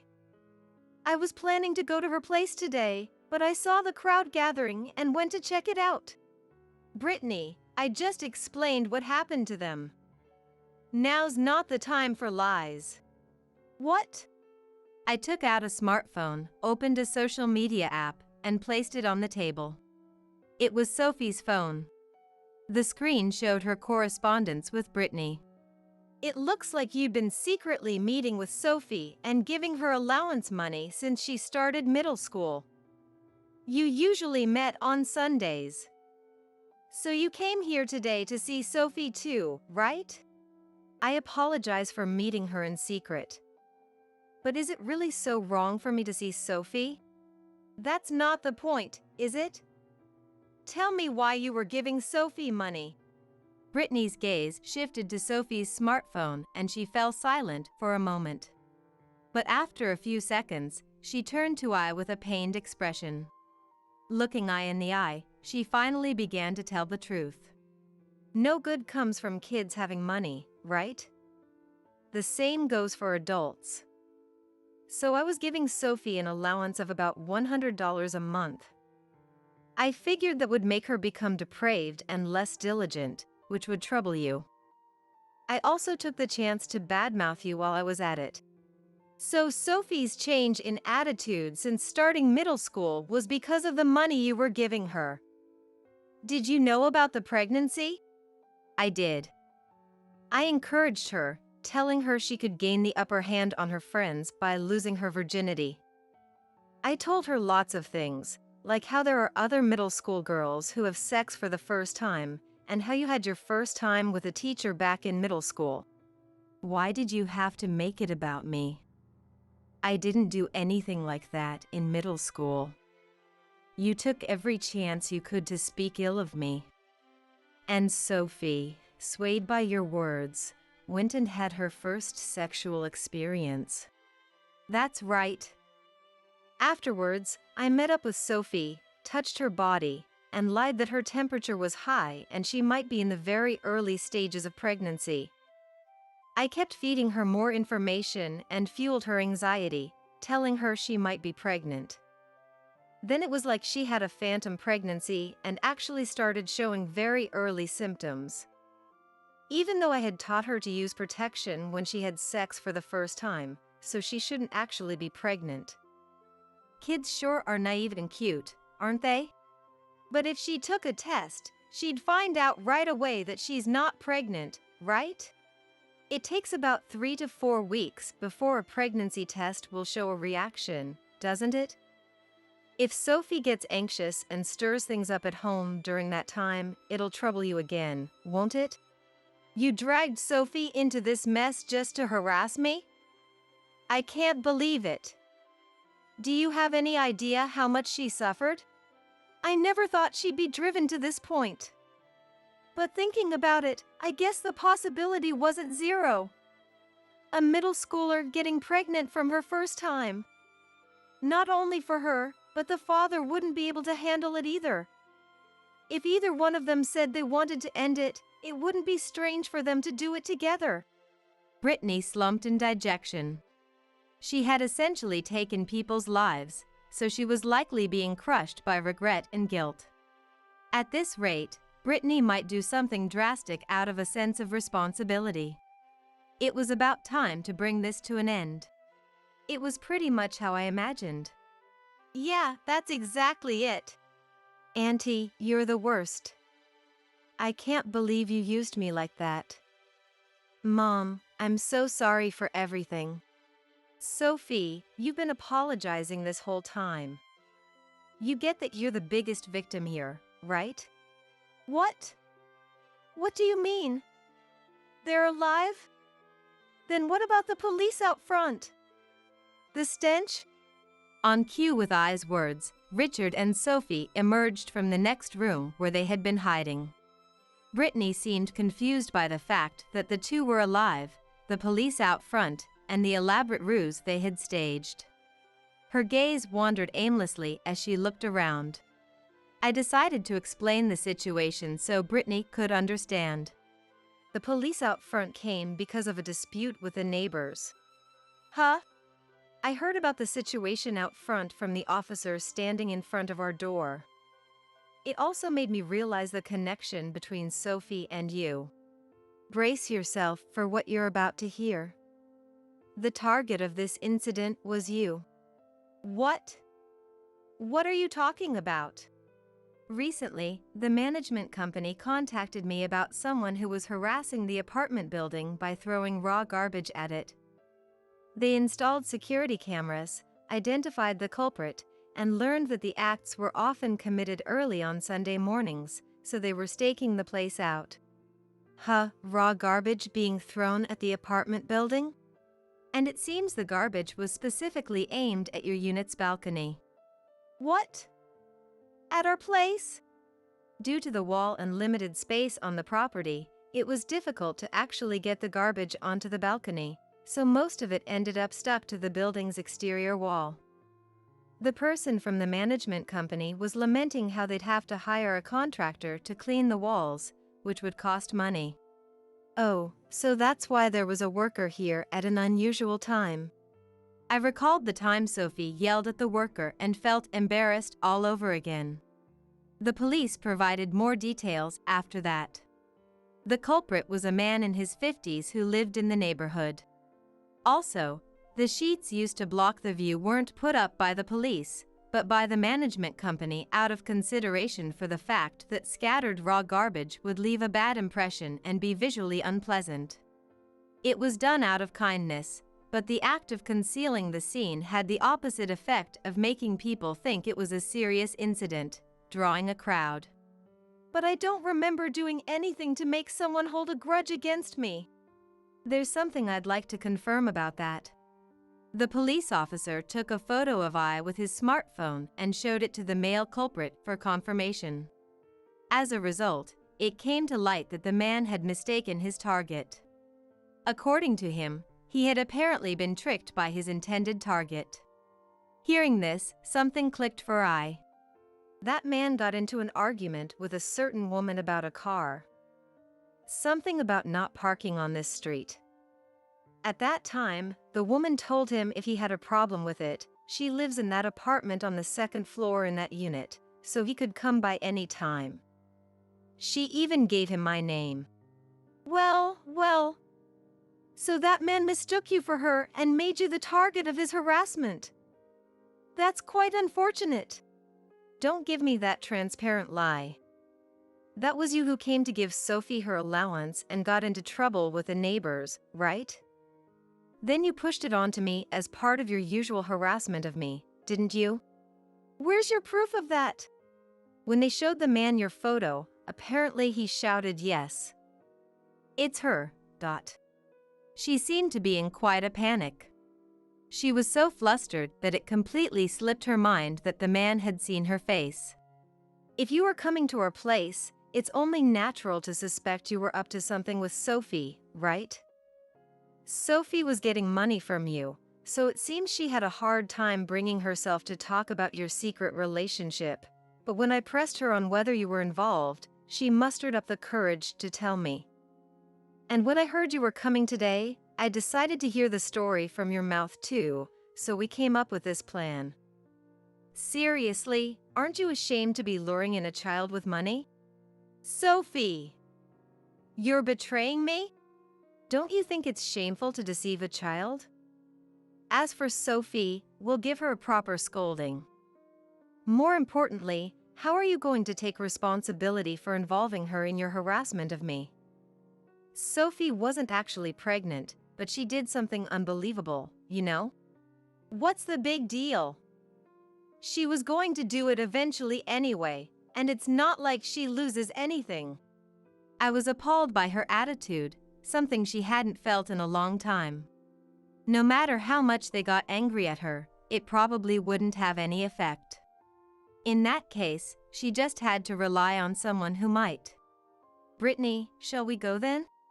Go? Go where? To the police. The police? Why? They asked me to bring you over later because they want to talk to you about the neighbor dispute. I think they're still waiting downstairs, so let's go together. I'm absolutely not going. Is that so? Then I'll bring the police up here. I'll tell them you're being selfish like a child and refusing to come down. Brittany gave up and started walking lifelessly towards the front door. I followed behind her to make sure she didn't run away. Brittany was too afraid of the police. I didn't think she had done anything to warrant being arrested. Still, her sensitivity to the police was likely because she was aware that harassing I for years was wrong. Brittany was outside profusely apologizing to the police as she spoke with them. After seeing that, I returned to the apartment. Can I try this pregnancy test? Sure, you're probably not pregnant, but let's check to put your mind at ease. When they got back to the room, Sophie had regained her former honest and cheerful personality. Although Brittany wasn't arrested since she was the root cause of the neighbor dispute, she got a thorough scolding from the police. I also gave a detailed report to their parents about the incident. Their parents had hoped that the relationship between the sisters could somehow be improved, but they were furious that Brittany had involved Sophie. It seems she was kicked out of their parents' home. Now she's apparently renting a small, cheap apartment and living alone. However, Brittany had been unemployed and living with her parents' help. So at 46, she had no skills, experience, or savings whatsoever. Being cast out in that state, there's no way she wouldn't struggle to get by. Since it would be tough to live while staying unemployed, Brittany apparently tried to find a job, but in this day and age, the conditions are too harsh for a 46-year-old with no skills or experience. In the end, Brittany increased her part-time work to boost her income, but with part-time jobs, she apparently has to work from morning to night just to barely scrape by. I think Brittany should work hard to make up for all the easy living she's had until now. She may be fine now while she's still got energy, but what does she plan to do as she gets older? Well, neither I nor their parents have any intention of helping Brittany no matter what happens to her, so she'll have to figure it out herself. With this, Brittany no longer had the leeway to mess with I, and peace returned to I's life. Even though Sophie had been used by Brittany, she reflected on her disorderly lifestyle and cold attitude towards her parents. I and Richard returned the money Sophie had received from Brittany, but Sophie says she'll work part-time in high school to pay it back. It's about $1,000, which isn't an amount that can't be repaid with a high school part-time job. I doesn't mind if Sophie doesn't pay it back, but she did promise to have Sophie return the money as a way of drawing a line under the matter. Sophie is now working diligently on her studies to prepare for her high school entrance exams. To focus on studying, it seems she even broke up with her boyfriend. Both I and Richard are reflecting on this incident. They should have protected her better. We are both more determined than ever to fulfill their roles as parents. Ah, feels so refreshing. Revived. Ensley, my sister-in-law, as if it were the most natural thing in the world, came over to our place and sprawled out on the air-conditioned living room sofa, as usual. My daughter Mirinda, who was doing her homework, frowned in annoyance. Let's see, haven't finished your summer project yet, have you? Ensley peered over at the summer plan. I remember those days. With summer projects, you never really know what to do, right? In that regard, Mirinda, I'm kinda envious of you. What do you mean? Mirinda asked, puzzled. Well, not many kids are born with such an interesting face like you. How about you compile something about that challenge of yours? LOL. It'd be easy, right? Mirinda was born with a rare condition called cleft lip and palate, which resulted in splits in her upper lip and palate. She had undergone numerous surgeries over the years, but more than anything, it was the stares from others that hurt her the most. The condition made her face asymmetrical from her mouth to her nose, and the ignorant stares were painfully sharp. Why am I the only one like this? Mirinda had tearfully asked before. I couldn't stay silent at Ensley's incredibly insensitive remark. Ensley. Even if we're family, there are things you should and shouldn't say. I was just stating the facts. If she compiles something about her interesting condition, everyone will be pleased, won't they? Ensley is laughing, saying Mirinda's condition is interesting. Without knowing how much pain and struggle Mirinda and we have gone through. Don't worry about what she says, Mirinda. I grabbed Ensley's arm, ready to forcefully drag her out of the house. That's when Mirinda stood up slowly, smiling, and said, Don't worry, Mom, I've decided. My name is Eleanor. I live with my elementary school-aged daughter Mirinda. My husband Dennis is a good husband and father, but he's away on work assignment. I'm home, Mom. I'll go wash my hands, then I'll help with chopping the vegetables. Saying this, Mirinda took off her mask. Nowadays, everyone wears masks when going out due to the pandemic. But Mirinda has been wearing a mask in front of anyone other than family since she was young. She must still feel resistance to showing her bare face. Mirinda was born with a condition called cleft lip and palate, which is not commonly known. It's a congenital condition where the upper lip and palate are split, occurring in about 1 in 1,000 births in the United States. Seeing our child for the first time, my husband and I were shocked but also vowed to protect her no matter what. Cleft lip and palate requires several surgeries, and Mirinda's first surgery was just 2 months after she was born. Though the surgery closed her mouth, it didn't completely correct the distortion in her mouth and nose. Most people don't know much about this condition, which made me worried about how Mirinda would be perceived as she grew up. There would surely be times when Mirinda would get hurt. Still, Dennis and I discussed letting Mirinda live like any other child, attending school and going to amusement parks just like her peers. The days of hospital visits must have been painful for young Mirinda, who usually doesn't complain much. Mirinda would become anxious before surgery, saying, Mom. There must have been unspeakable anxiety clinging to her. She wouldn't let go of my hand until she fell asleep. As an elementary student, Mirinda would come home and share various school events with laughter. Today, Gerald in my class mimicked the teacher, and it was so funny. During lunch, we played rock, paper, scissors to see who gets the dessert of the kid who was absent, and Caitlin won. Over the last long weekend, Tyrone from the next class went on a vacation with his family. But their dad got lost while driving, and it was a huge mess. Mirinda would tell fun stories at dinner every day, but I noticed something off. None of the stories Mirinda told included herself. Mirinda always just tells me about things others have said or done. She never mentions doing anything with a friend herself. Despite a bad feeling, I lacked the courage to directly ask her about it. One day in second grade, Mirinda came home crying. "What's wrong? What happened?" Seeing Mirinda cry, except before surgeries, surprised me. Mirinda was silent, looking frustrated, but then she couldn't hold back anymore and started crying louder. "It's okay, you can cry all you want." I hugged my daughter tightly. After calming down, Mirinda said, "You know, Mom," and shared feelings she had kept to herself.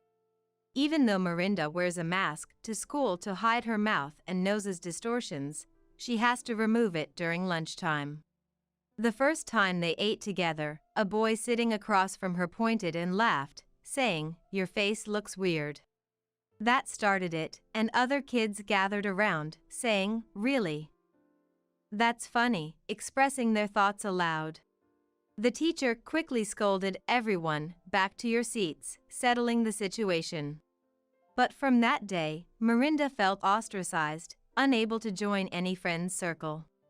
She had been enduring this for over a year. "Why did you keep silent until now?" "Because, Mom and Dad, you always have it tough because of my condition, right? Surgeries cost a lot of money, and you have to go back and forth between the hospital and home for me. Mirinda, for US." Knowing Mirinda was considerate of us made me feel inadequate as a parent. Why am I the only one like this? Tears fell again from Mirinda's eyes after she finished speaking. "I'm sorry, Mirinda. Despite being blameless, she's had a hard time at school. Not just school. Mirinda might continue to be seen strangely by others because of her condition." I blamed myself, feeling responsible for her suffering.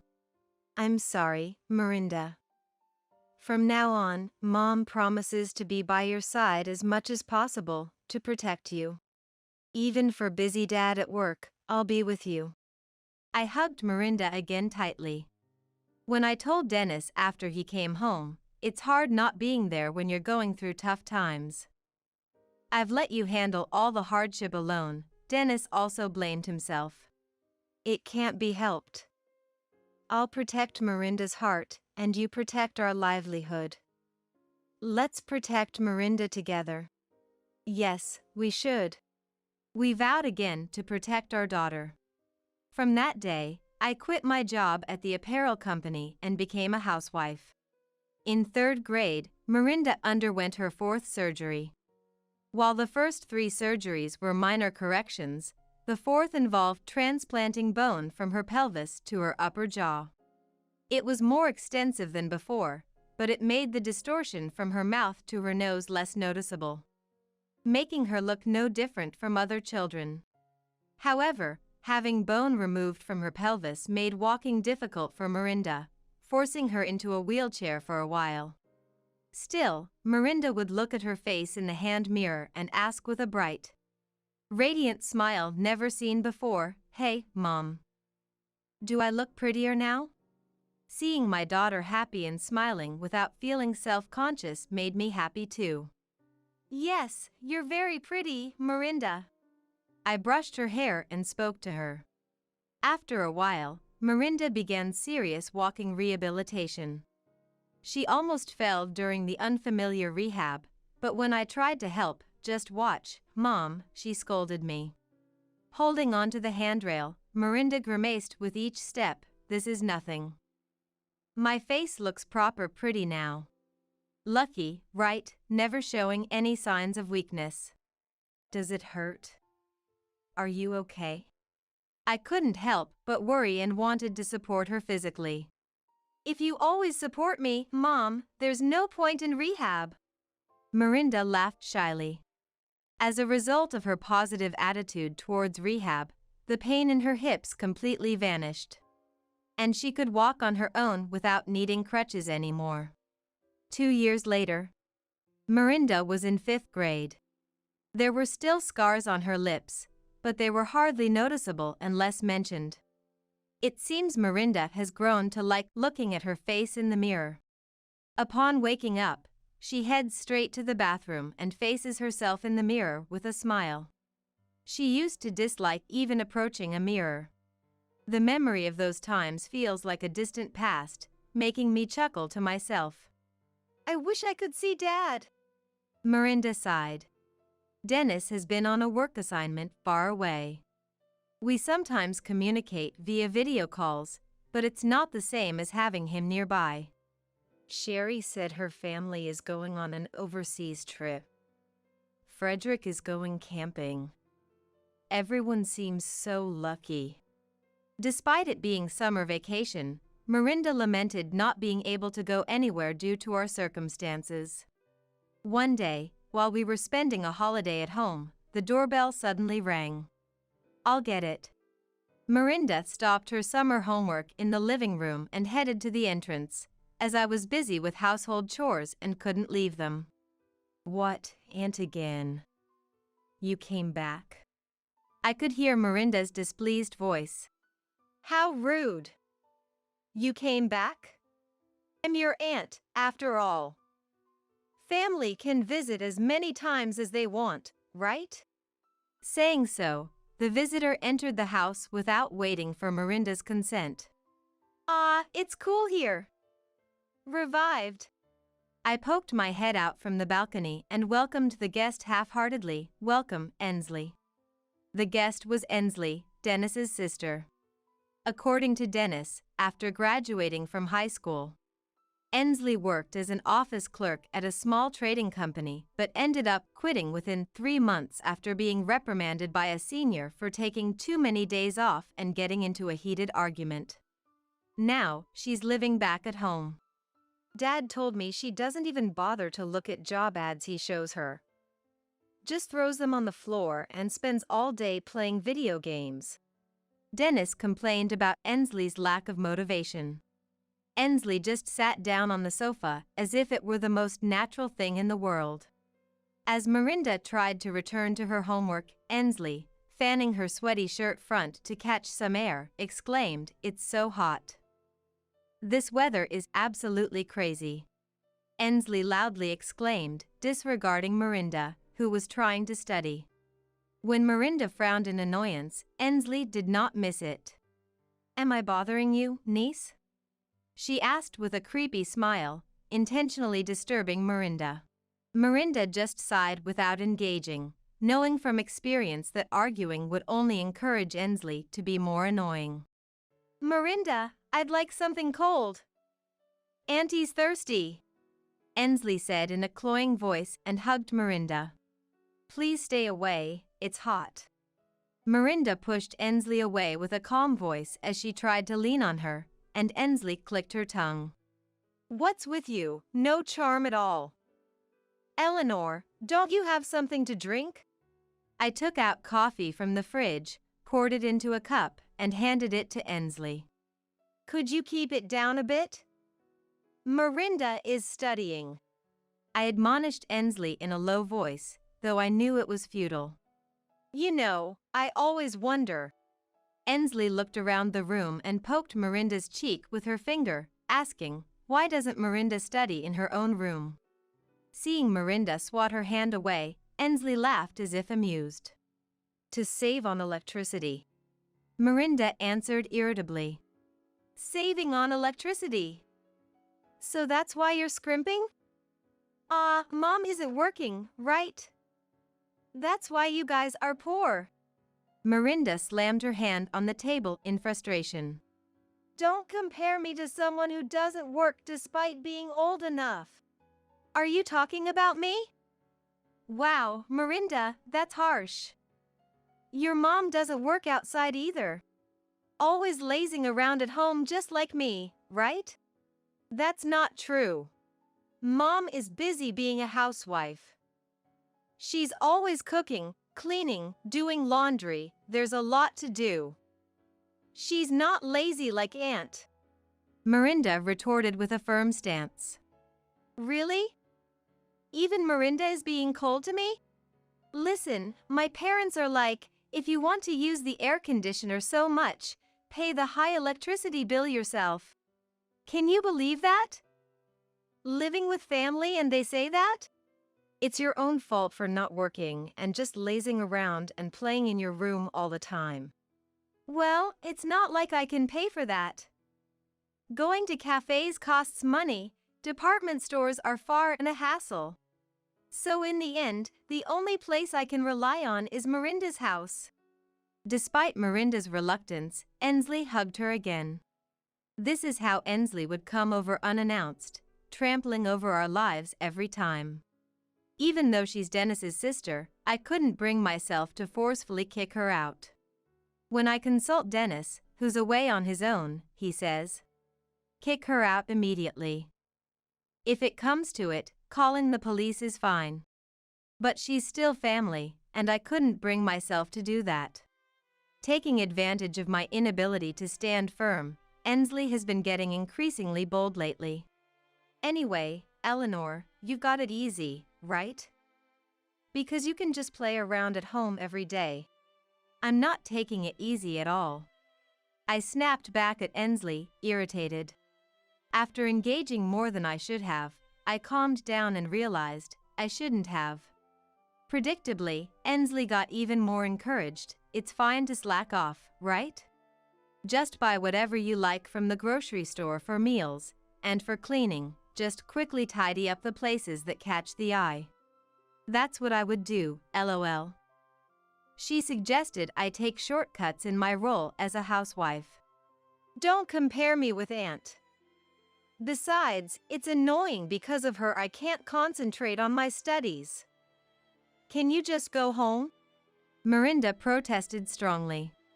Oh, scary. Ensley exaggeratedly shivered. So, Miranda, what have you been studying?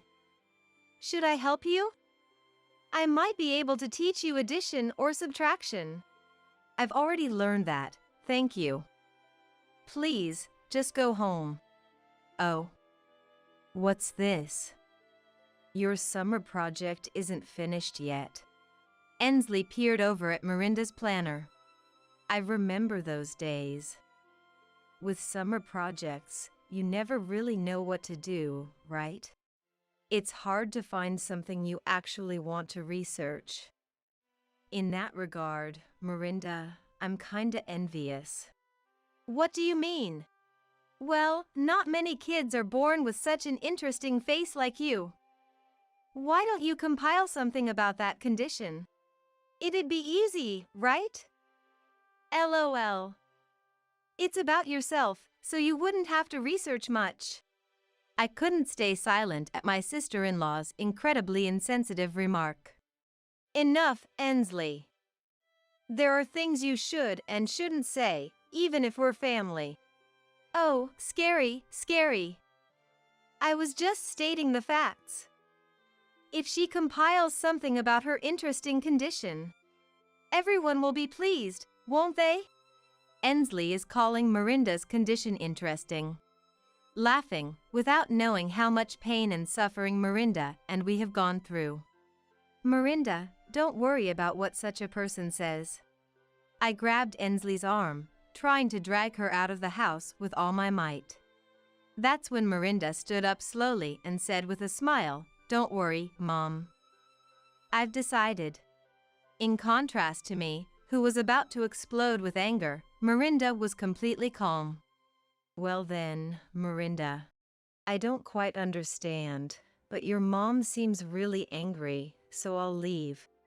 Ensley said without a shred of remorse, smirking creepily as she prepared to leave.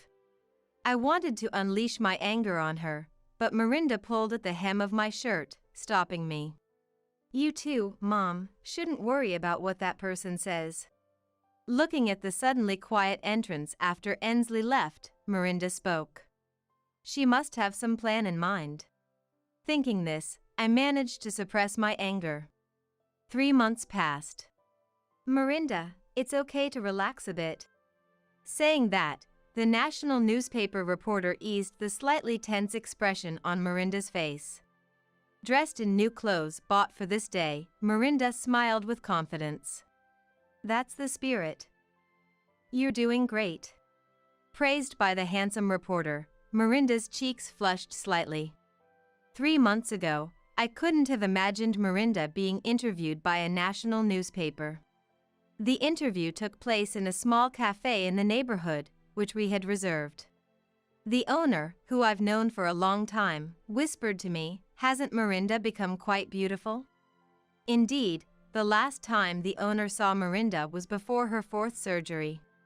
As Mirinda's mother, always watching her closely, it was hard for me to notice. But acquaintances who saw her without a mask after a long time were often surprised. Mirinda's treatment had progressed so much that her facial structure from her mouth to her nose was indistinguishable from other children's. Of course, some surgery scars remained, but they were hardly noticeable unless pointed out. Let's take one last photo. Smile. Prompted by the reporter, Mirinda smiled broadly without her mask. 3 months ago, on the night Ensley left, Mirinda declared to me, "I've decided on my summer project theme. I want everyone to know about me. I'll do what Aunt suggested." She didn't seem bothered by Ensley's words. In fact, she seemed more radiant than before. "Is that okay with you, Mirinda?"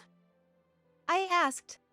Laughing a little, Mirinda said, "Mom, you're always overprotective. I'm not the crybaby I used to be. This is something I've decided to do myself." Seeing my daughter so full of confidence, I felt reassured. "All right, then I won't stop you. Go ahead as you think is best, Mirinda." "Okay, got it." From that day, Mirinda began to confront her condition of cleft lip and palate again. Shortly after starting elementary school, she had been teased by classmates about the shape of her nose and mouth. Suffering in silence because she couldn't tell her parents. She compiled the numerous surgeries she underwent and the teasing into a booklet, including photos from those times. There's one photo that is particularly meaningful to me. It was taken the day Mirinda first opened up to us about the mean things said at school. Although she protested, "No, don't take a picture," I took it anyway. "Why did you take a photo?" She protested tearfully, but I hugged her tightly. "Someday, we'll look back at this day and laugh, Mirinda." At the time, Mirinda couldn't understand and just cried out of frustration. Afterward, we discussed why people hold such prejudices. We concluded that prejudice stems from ignorance. Indeed, cleft lip and palate is a rare condition, affecting 1 in 1,000 people. But with ongoing treatment, one's appearance can become indistinguishable from others. We hoped that more people knowing about the condition and its treatment would reduce the instances of patients being viewed strangely. That became our family's unified wish. In advancing her summer project, Mirinda set up a special website and conducted a survey for children suffering from the same condition and their parents. This revealed that other families, like ours, were troubled and pained by prejudice. Good luck, Mirinda. You're very brave. If there's anything we can do, just let us know.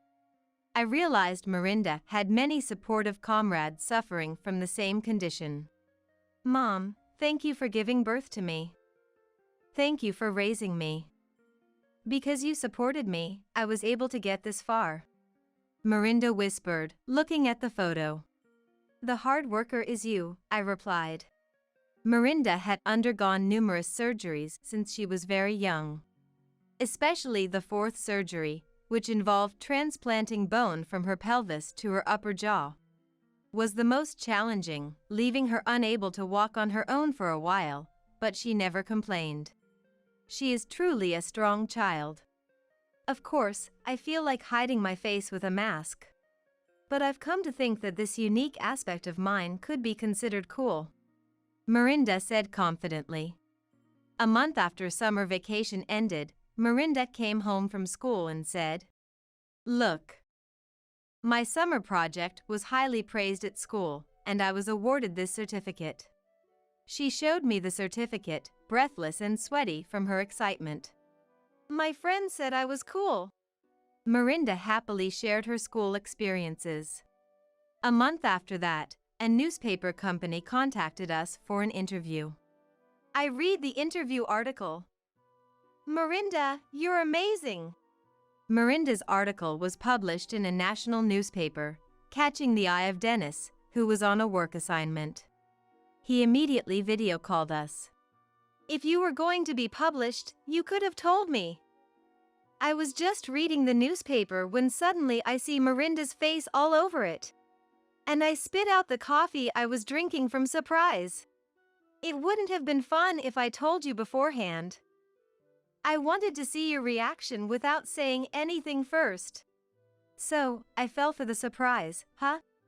Dennis laughed heartily over the video call. Mirinda peeked out and said, "Are you happy to see your daughter's face after so long, Dad?" Well, yes. But, you really gathered courage to compile something about your condition, didn't you? Then, Mirinda's smile faded, and she answered seriously. I presented it because I wanted to reduce the number of people who, like Aunt, say hurtful things out of ignorance about diseases and disabilities. Ensley? Did she say something to you? We revealed the hurtful things Ensley had said to Mirinda during her summer visit. That girl. Dennis sighed. I'll give her a piece of my mind. The next day, we received a call from Mael. I read Mirinda's article. It's amazing, Mirinda. But I heard Ensley said terrible things? Dennis called me yesterday, and I was shocked. Luke is furious. He's been saying he won't forgive Ensley since yesterday. I'm worried his blood pressure might go up. But Ensley really is trouble. Mael said, promising to make Ensley apologize soon. A few days later, Ensley came to visit as promised. Are you there? If you are, come out already. She banged on the door so hard I worried it might break, not seeming like she came to apologize, but rather irritated. When I went to answer, there stood Ensley, looking devilish. What are you doing on your own? She protested, not apologizing but complaining instead. I had no idea why Ensley was so angry. When I remained silent, thanks to your daughter stirring things up, I got yelled at by my parents and bro. Now I feel uncomfortable at home.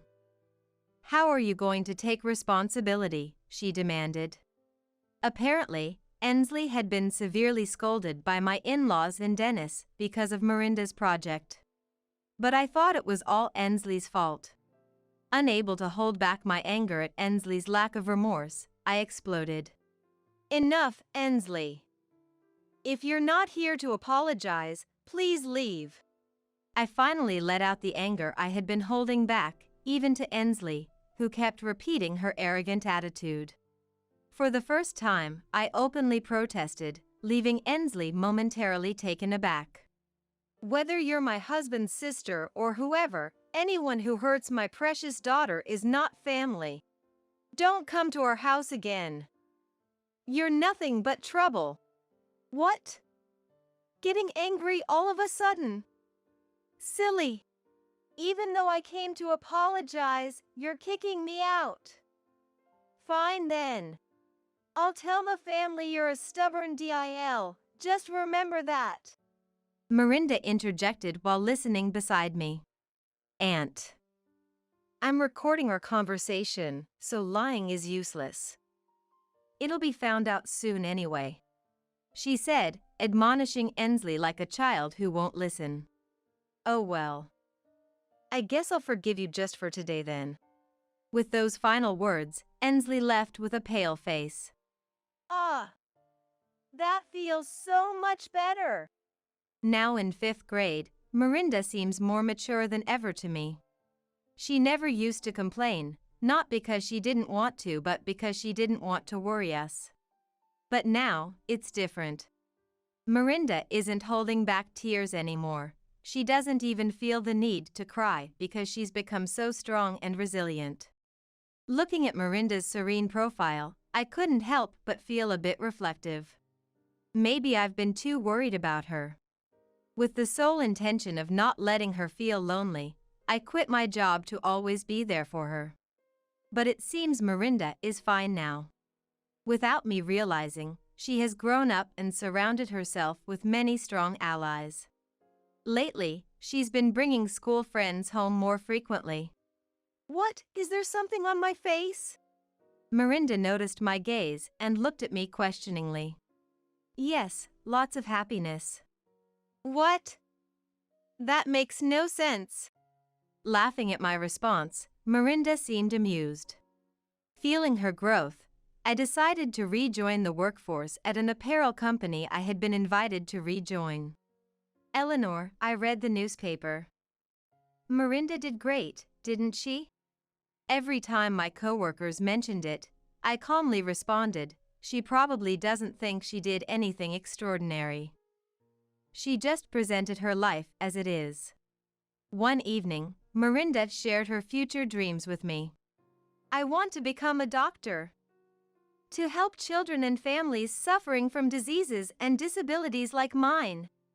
Facing myself through my summer project made me think that. And I've been thinking lately, there are people who can't run fast, those who struggle with studies. Tall people, short people. My condition is just another trait among those. Hearing her aspirations, I felt hopeful for her future. Oh, and by the way, a boy in my class told me he likes me. Miranda casually mentioned her dream and then shared this news. Reporting this to Dennis via video call, he panicked. What? Isn't it too early for her to be in a relationship? Hey, are you okay with this? Calm down, my dear husband. I calmed down the frantically panicking Dennis. The fact that a boy confessed to Miranda probably means that the kids around her have stopped caring about her condition. As for Ensley, I heard she was kicked out by Dennis and the in-laws. Ensley, who had been lazing around at home every day without working part-time, finally decided to become independent after losing financial support. In reality, she had no choice but to do so. Now, she struggles with living alone in a small, old apartment, earning a little from part-time work. The wish Miranda had for her summer project, to reduce ignorant and hurtful comments about diseases and disabilities, is also my wish. Of course, 1 or 2 actions alone won't change the world. But that's exactly why we, who know the struggles and pain, must continue to spread the truth to the world. I vowed in my heart to continue watching over Miranda, ensuring her growth isn't hindered. Dennis has decided to return from his assignment. Dennis convinced his boss to allow him to work predominantly remotely. I won't let you two feel lonely again, he said. But then, you came back because you're worried Miranda might get a boyfriend, aren't you? That's not the case, Dennis awkwardly responded. Anyway, we're back to living happily and closely as a family of 3. A family that's always full of laughter, our pride and joy. Oh, you're the famous photographer. Are you here for a shoot today? The woman in front of me stared at me excitedly. She, whom I met at the beach during clamming season, seemed to know I was a photographer. Despite being busy playing in the sand with her family of 3, she listened to my story with great interest. It's deeply moving to recall my early days as a photographer, when I struggled to gain credibility and couldn't get any assignments. When I told her I was here for a shoot, she eagerly volunteered to be my subject. But could you please make sure not to show my child's face? She said this, pointing to a cute little girl. The girl, about 2 or 3 years old, looked at us with wide, round eyes. Of course. What about you? As I asked, the father looked pale and darted his eyes around, repeating vague responses. It's understandable, I guess. After all, the father building a sandcastle with the girl is my husband. My name is Sophia. A 30-year-old freelance photographer. Most of my work involves school events and weddings in the area. I capture moments brimming with smiles and friendship, sharing them through my photos. It's not just about taking pictures, but about capturing people's memories and emotions, sharing happiness. Capturing these joyful moments of people is my job and my passion. But my life's shutter stopped in an instant due to an unforeseen event. My husband, Oliver, was a busy businessman. Involved in developing leisure facilities and tourist spots, he traveled all over the country. Though we rarely had time together, the moments we shared were special. Even the briefest times with him, his smiles were what kept me going. I never intended to quit my photography. We promised to support each other, build our careers, and got married. I took the opportunity to work style from traveling around the countries to work from home. Starting with posting landscape and permitted portraits on social media. As virtual galleries and online exhibitions expanded my reach, not just among publishers and peers but also among a general audience, my followers rapidly increased. On social media, where I could do live streams, I began to earn from talking shows and explanations about my photographs. It was fulfilling and enjoyable that I told the backgrounds or discussed techniques sharing my photos. Steadily growing my followers, I balanced outdoor shoots with social media promotions. Oliver was still constantly on business trips. I inevitably spent more time with my in-laws, James and Emma, who showed interest in my social media activities. Teaching them how to use smartphones and social media, we grew closer, and they often tuned into my photos and live streams. Both are wonderful people who ensure my fulfilling days. The company kept me from feeling lonely while my husband was away. However, there was a significant void in our lives. We couldn't have children. Despite numerous tests, it just wasn't happening. As we both wanted kids, we were upset because we just couldn't seem to have a baby for years. And it started affecting us. Oliver, who once supportive, grew tired of the financial strain and frequent hospital visits, and became increasingly discouraged about infertility treatment. At that time, his project enters the climax, so he stays away from home for days, traveling around the countries. It was clear that his focus shifted from our childlessness to his challenging work. His concern for my inability to conceive diminished, replaced by work talks. I felt lonely but tried to understand his busyness. Yet, no matter how understanding, we weren't emotionally close. Yesterday, I had a meeting with a client, and it looks like a new project is starting. I'll probably be away for a while starting next week. He said this, taking shirts and other laundry from his large suitcase. I had just gotten back home, but still, I hurried to start the washing machine for them. Oliver, when he runs out of clean clothes, rather than doing laundry or sending them for cleaning, he just buys new shirts. He says it's faster and foolproof, but I prefer to save where we can. So, what about the hospital? That's impossible. I have to go too, right? I can't take off work, and next week is a no-go for me. I sighed softly, making sure my husband couldn't hear. I had made a hospital appointment, but there's nothing I can do if he's out on a business trip. It would be inconvenient for his company, and I was happy that his hard work was being recognized. I didn't want to be a nuisance. Well, but I'm busy too, and it's tough. You also out working on a shoot, right? Let's both keep up the hard work. Yeah. Take care of yourself too, Oliver.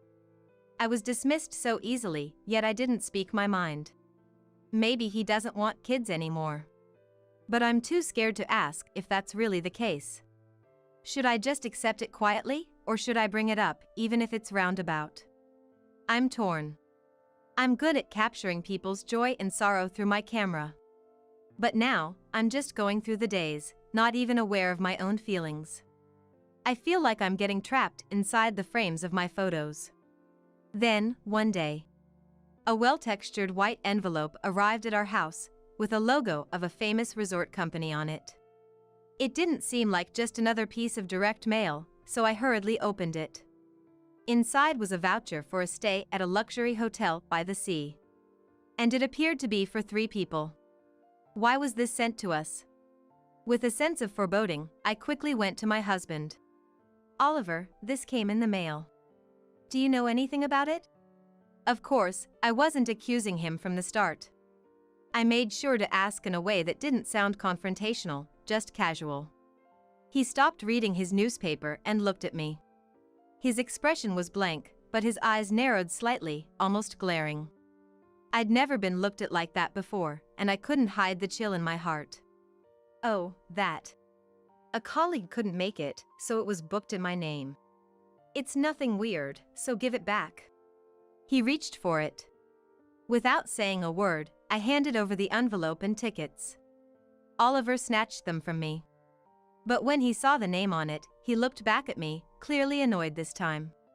"This is addressed to me, right? Don't open my mail without asking." I was taken aback and quickly apologized. But with my husband in sales, various DMs arrive. I've been disposing of the ones that come home without much thought, so I was surprised at his reaction. "I'm sorry. I didn't know if it was direct mail, just wanted to check. I'm here today, you could have just asked me." He took the envelope to his room, and I couldn't ask any more about the tickets. I wasn't fully convinced why he had to book tickets for his colleague, but I had no choice but to accept his explanation. But then, not even half a month later, something else happened. It was May, approaching our wedding anniversary. We were supposed to gather at the in-laws' house, but he suddenly announced a long business trip. At first, I was speechless and confused. A business trip? On our wedding anniversary? In my job, I often get requests for family portraits or landscape photography.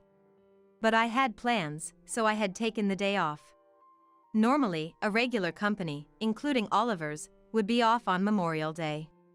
At least, his company should be closed as usual. He shrugged his shoulders lightly and forced a smile. "It was a sudden decision, had to be done. I can't help but work through the holiday, so please go to the gathering for me." I know he's proud of his job and has been serious about his career since before we got married. But gradually, I find myself less convinced by his reasons for work and business trips in those casual moments. In the end, he just pulls along his favorite suitcase and leaves for work. Although they were angry at his attitude, because his call was so late that it was close to our wedding anniversary, they tried to make me comfortable. "Sorry for making you free up your schedule in vain. I'll give Oliver a strict talking to next time I see him." Emma said that, but all I could do was give a wry smile. Originally, we were supposed to stay a few days after getting together. Oliver was the only child for them. I was told it would be sad if I left early, so I decided to stay a few days after our wedding anniversary as planned. I brought my camera and took pictures of them doing housework and everyday life, and scenes I usually don't focus on. I spent time thinking about shooting plans, but part of me felt the void of Oliver's absence. For work and a change of pace, I decided to visit the coast one station away. Around Memorial Day, the beach is busy with people clam digging and families enjoying their time. Some opened colorful beach umbrellas, enjoying walks and sunbathing. I walked along the beach with my camera around my neck. Suddenly, I stopped, noticing a family building a sandcastle. I paused at a familiar voice. I was glad I wasn't holding the camera in my hand. I thought that right in front of that scene, I wouldn't have been able to keep from dropping something. There was Oliver, with a young woman and a toddler, surrounding a sandcastle. They looked like a happy family, gathering white sand and shells. I couldn't believe my eyes. But then, the hotel tickets that arrived home, his frequent long business trips, his indifference, all came back to me. It would have been an ideal family scene for a photo shoot if it were a work assignment. But I couldn't believe my own husband was in it. The toddler, maybe 2 or 3 years old, seemed to match the time when I felt Oliver drifting away. He already had another family. Whether his real child or not, my intuition as a wife told me there was a blood connection. I felt like a glass frame in my heart was shattering. The photo inside that frame was supposed to be full of our happy smiles. I decided to speak up. Not to Oliver, but to the woman playing with the toddler. The woman, wearing a large straw hat, looked surprised as I suddenly spoke to her. I managed a smile and apologized for the abruptness. Then I pulled out my business card, explaining I'm a freelance photographer. My card only had my professional name, but also included my social media contact details. The woman looked interestedly at the card, then started searching for me on her mobile phone. Meanwhile, Oliver, fully aware of me, stared frozen at a point on the sand. Would you mind if I take a photo of your family? I sometimes do live streams showing photography tips. What? Sophia, I know you. I follow you. You post tips for mobile photography, right? She was excited, unaware of my situation, happy to be approached by a minor celebrity on social media. I was surprised she was a follower, but her enthusiasm seemed to extend to agreeing to a live stream as well. When I boldly invited her, she was all in before I could finish. Of course! Exclaimed, overjoyed. I felt guilty for deceiving, but my goal was to somehow document the other family Oliver had. Can you teach me some photography tricks for mothers? Oliver, you're okay with that, right? Oliver, caught off guard, was in a panic. I could tell he was desperately trying to avoid looking at me and thinking of an excuse. Maybe we shouldn't, show faces. I do model for brochures, Oh, could you make sure not to include the child? Later I learned that the other woman, Amelia, was a model he met through his company's PR work. Of course, I agreed, carefully adjusting the mobile phone camera to keep the child out of the frame.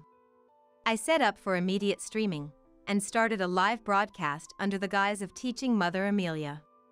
With the child out of the picture, Oliver, who was attending to her, became the center of the screen. His strange smile was interpreted positively by viewers, quickly spreading as him being cute but nervous. After the live stream, I thanked them and left. But it wasn't long before Oliver chased after me and stopped me. He had left Amelia and the child behind. I just asked him, "What are you thinking?" But he just stood there, sullenly silent. Probably, being with Amelia was awkward, so he ran to me. What did he intend by stopping me? Finally, he spoke. "Sophia, please understand. How can I understand without a proper explanation? Well, I can guess after seeing. But I had no choice. I had a child with her before we had one. It's fine. Amelia's family is wealthy, and she said she doesn't need to marry me." Oliver finally confessed the truth, defiantly. I couldn't believe a young woman who got pregnant would say something so convenient. Probably, she knew he was married. "I wanted a child. But you couldn't have one. She is nice and honest, and the child is adorable, looks just like her. But that doesn't mean I've come to dislike you or hate living with you." His words were incoherent, leaving me at a loss. He seemed to argue for maintaining the status quo. "I won't trouble you. This situation is perfect for me. Isn't this good enough?" As if that's an excuse.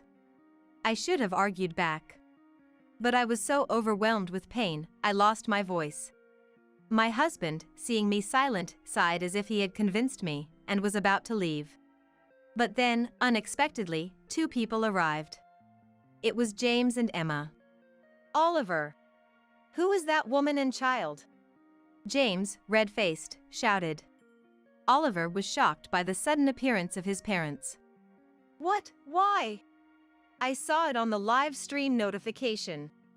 Who is this long business trip with? Skipping home visits, with an unknown woman, and even a child." Before James could stop her, Emma stepped between Oliver and me, protecting me, sharply addressing Oliver. I was also shocked. They had seen the live stream on social media and realized something terrible was happening. Shocked by the sight of Oliver appearing as a couple with an unknown woman, they rushed over. Confronted by his parents, he ended up confessing everything about his relationship with Amelia and their child. Such a disgrace to the family. He was struck by a strong slap from Emma, who was rendered speechless. James glared at him with an expression so terrifying that I thought he would have punched him if not for the slap. They left Oliver behind and took me to their car.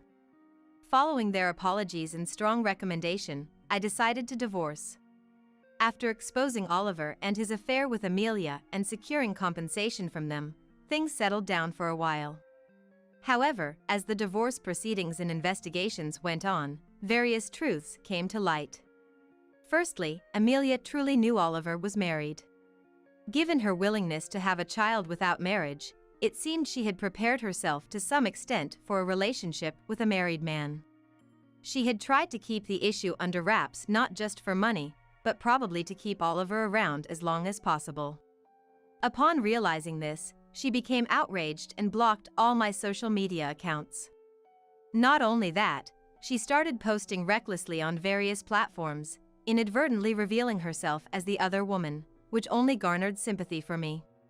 Her relationship with a married man caused trouble in her family home. Being driven out and nearly losing her home, she brazenly tried to live in my former in-laws' house. Naturally, they firmly refused to let her set foot on their property. Next, Oliver's secrets began to unravel. During the compensation claim investigation, numerous women and men connected to him came forward. It turned out he had repeated affairs during his business trips, with several partners over multiple occasions. Some of these affairs involved women who were engaged or married. I decided to send the data from the infamous live stream. A little investigation would reveal that I, the legitimate wife, was the streamer, and the people on camera were Oliver's mistress and their child. As a result, women who were deceived into thinking he was single and husbands whose wives were taken from them became angry and sued Oliver. He faced lawsuits from many people, including me, with no choice but to accept them all. As the truth about my husband continued to emerge, Amelia fled with her child. Probably fed up, she chose to escape from her relationship with him. The turmoil she caused on social media calmed down, and her accounts disappeared, so I decided to let her be. However, considering her nature of boasting about affairs on social media, it was unlikely she would just disappear. Sure enough, Amelia started posting under a completely different account. But her posts, portraying herself as a tragic heroine, were quickly identified and sparked outrage. Subsequently, she would delete her account when things got bad and create new ones, like a phoenix rising from the ashes. Abandoned even by Amelia, Oliver apparently turned to his parents in the end, but their learning about his multiple affairs infuriated them further. Without any apology and only asking for help because he was in trouble, the parents-in-law decided to sever ties with their son. After the infidelity scandal, Oliver was burdened with a significant amount of compensation. As legal proceedings progressed, inquiries from mistresses and their husbands poured into his company, complicating the situation further. Worse still, this wasn't the worst outcome. His face being exposed on social media and the revelation of a child from an affair was an unprecedented scandal, especially since it happened during a business trip.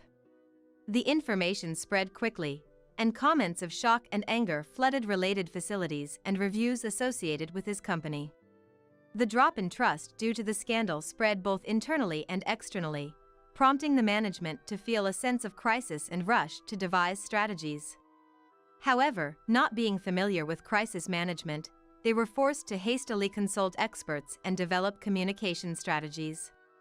Meanwhile, they instructed employees to provide accurate information, desperately trying to quell the confusion. The scandal led to numerous inquiries and criticisms from both inside and outside the company, rapidly tarnishing Oliver's reputation. He became an outcast at work, completely isolated within the company. In an uncomfortable atmosphere, the company soon wished for his resignation, and Oliver had to look for a new job. He was competent and had good sales performance. Preferred by older generations who don't use social media, he quickly found a new job. But human nature doesn't change. In less than 6 months, he was rumored to have made advances on the manager's wife and tried to expense motel charges from a business trip. He was fired and, even after joining new companies, kept causing troubles in his relationships and getting dismissed. After repeating this cycle, he is now hopping from one industry to another, being driven out from everywhere. Meanwhile, I maintained a relationship with my parents-in-law even after the divorce. Thanks to their care, I have been living peaceful days. It's because of their support that I was able to start anew after my relationship with Oliver ended. For a while after the divorce, I found it painful to take photos of children. Even though they got hurt betrayed by their son, they made an effort to show their good relationship and supported me. They helped me realize that my relationship with Oliver wasn't everything about marriage. They cared to give me the strength to believe again. One day, I captured a photo of my parents-in-law talking peacefully. I plan to feature this photo in my next online photo exhibition. They were quite embarrassed, but I think they'll be happy in the end. Are you trying to ruin our wedding? It's not like that. I just wanted to say that you're spending too much money unnecessarily. I know you are poor, but Ryan is going to be the next president of the company, right? He doesn't need to worry about money. Even if he is the next president, this is too much. That's not true. I just wanted to see your happy face, and when I told Ryan that, he was willing to do anything I said. What? It seems he really likes you. He generously spent money whenever it was for you. Her words hit me like a stab with a knife. As I looked at her face in surprise, and she looked back at me with a sly smile. You took advantage of his feelings for me. Anger welled up inside me. To that, Jessica added another shocking statement. So what? If you're going to complain more, can you please leave? We don't need a low-educated, poor mother. Please don't associate with us ever again. Her words, filled with a sense of superiority, rapidly fueled my anger. I won't forgive this. Enjoy your triumph while it lasts. As she walked away looking down on me, I stared at her back, making a firm resolution to attend the reception. My name is Amy. I was widowed and now live with my son Ryan. My parents' home was poor, so I started working right after graduating from junior high. Later, I met and married a man who started his own company. Decades later, even when my husband's business stabilized and we had more financial freedom, my habit of saving remained, and I still live that way today. Neither my husband nor Ryan ever spoke ill of my frugality. Instead, they accepted it and joined me in being economical. Ryan, with his generous nature, even now as a working adult, accepts my frugality without complaint. After my husband passed away, the company is now led by my brother-in-law, Dylan, as the president. Ryan works there and is a candidate for the next president. Despite this, he hasn't let it go to his head and continues to live as usual. He, whom I raised alone after my husband's death, is my pride and joy. Sometimes I worry that he's too considerate and putting himself under strain, but his kindness is also something I'm proud of. Since working for the company, he has become even more independent, and recently he has become a very reliable man. So, when he told me he had a girlfriend, I felt a bit lonely, but I was happy enough to genuinely wish them well. She was introduced to me by a friend, and she's really a great person. He spoke with joy, and I smiled back. I want to start a family soon to give Mom peace of mind. That's why I'm thinking about marrying my girlfriend. Oh, thank you. But you haven't been together that long, right? Don't rush into marriage just because you're worried about me. It's your life, Ryan. Make sure you make the decision for yourself. It's heartwarming to know he cares about me. But I didn't want him to choose his life partner just to reassure his mother. However, knowing that he has a girlfriend, seeing how happy he is, and above all, realizing how much he thinks of me, warms my heart. I thought to myself how lucky I am to have him. 6 months after hearing about his girlfriend, they seemed really serious about marriage, and he said she would be coming to our house. Though he had spoken about his girlfriend Jessica before, this would be my first time meeting her. I was looking forward to meeting Jessica, who might become his wife. Amy, is it true you didn't go to college? And yet you managed to raise such a fine child as Ryan. This was said by Jessica after we introduced ourselves and chatted a bit, while Ryan had stepped away from the table. She looked at me with a provocative gaze. Yes. He has really grown up to be a fine young man. I barely managed to reply, but I couldn't shake off the feeling of discomfort from her words. Though she seemed to be praising him, I felt there was a mocking tone towards me. Fine, huh? You don't hold back on the praise. Usually, people are more modest. Oh, maybe you don't know these common social norms, not having gone to college. What? Sorry, I was just wondering. It's really amazing, though. Raising a child in a fatherless home, I could never do that. Her words said one thing, but her mouth was slightly smirking. What were you two talking about? When he returned and asked, she promptly replied. We were just talking about how amazing Amy is for raising such a wonderful person like you. I really respect Amy. She said this with a smile at me. But I felt a thorn in her words and couldn't help feeling uneasy. That's right. He is going to be the next president, isn't he? The conversation shifted to the future of the two of them, and inevitably to his upcoming promotion. Jessica seemed captivated by the idea of he becoming the next president. In contrast, he responded calmly. It's just because my uncle is the president, and that's what people say. I'm still inexperienced and need to study and grow more. It's Dad's company, so I can't take over halfway and let it fail. What? But you'll become the president eventually, right? She asked, a bit flustered. I'll work hard to make that happen. He replied with a smile, but she seemed somewhat unsatisfied. Before talking about being president, I need to get promoted first. The responsibilities vary with each position, and I need to understand those roles too.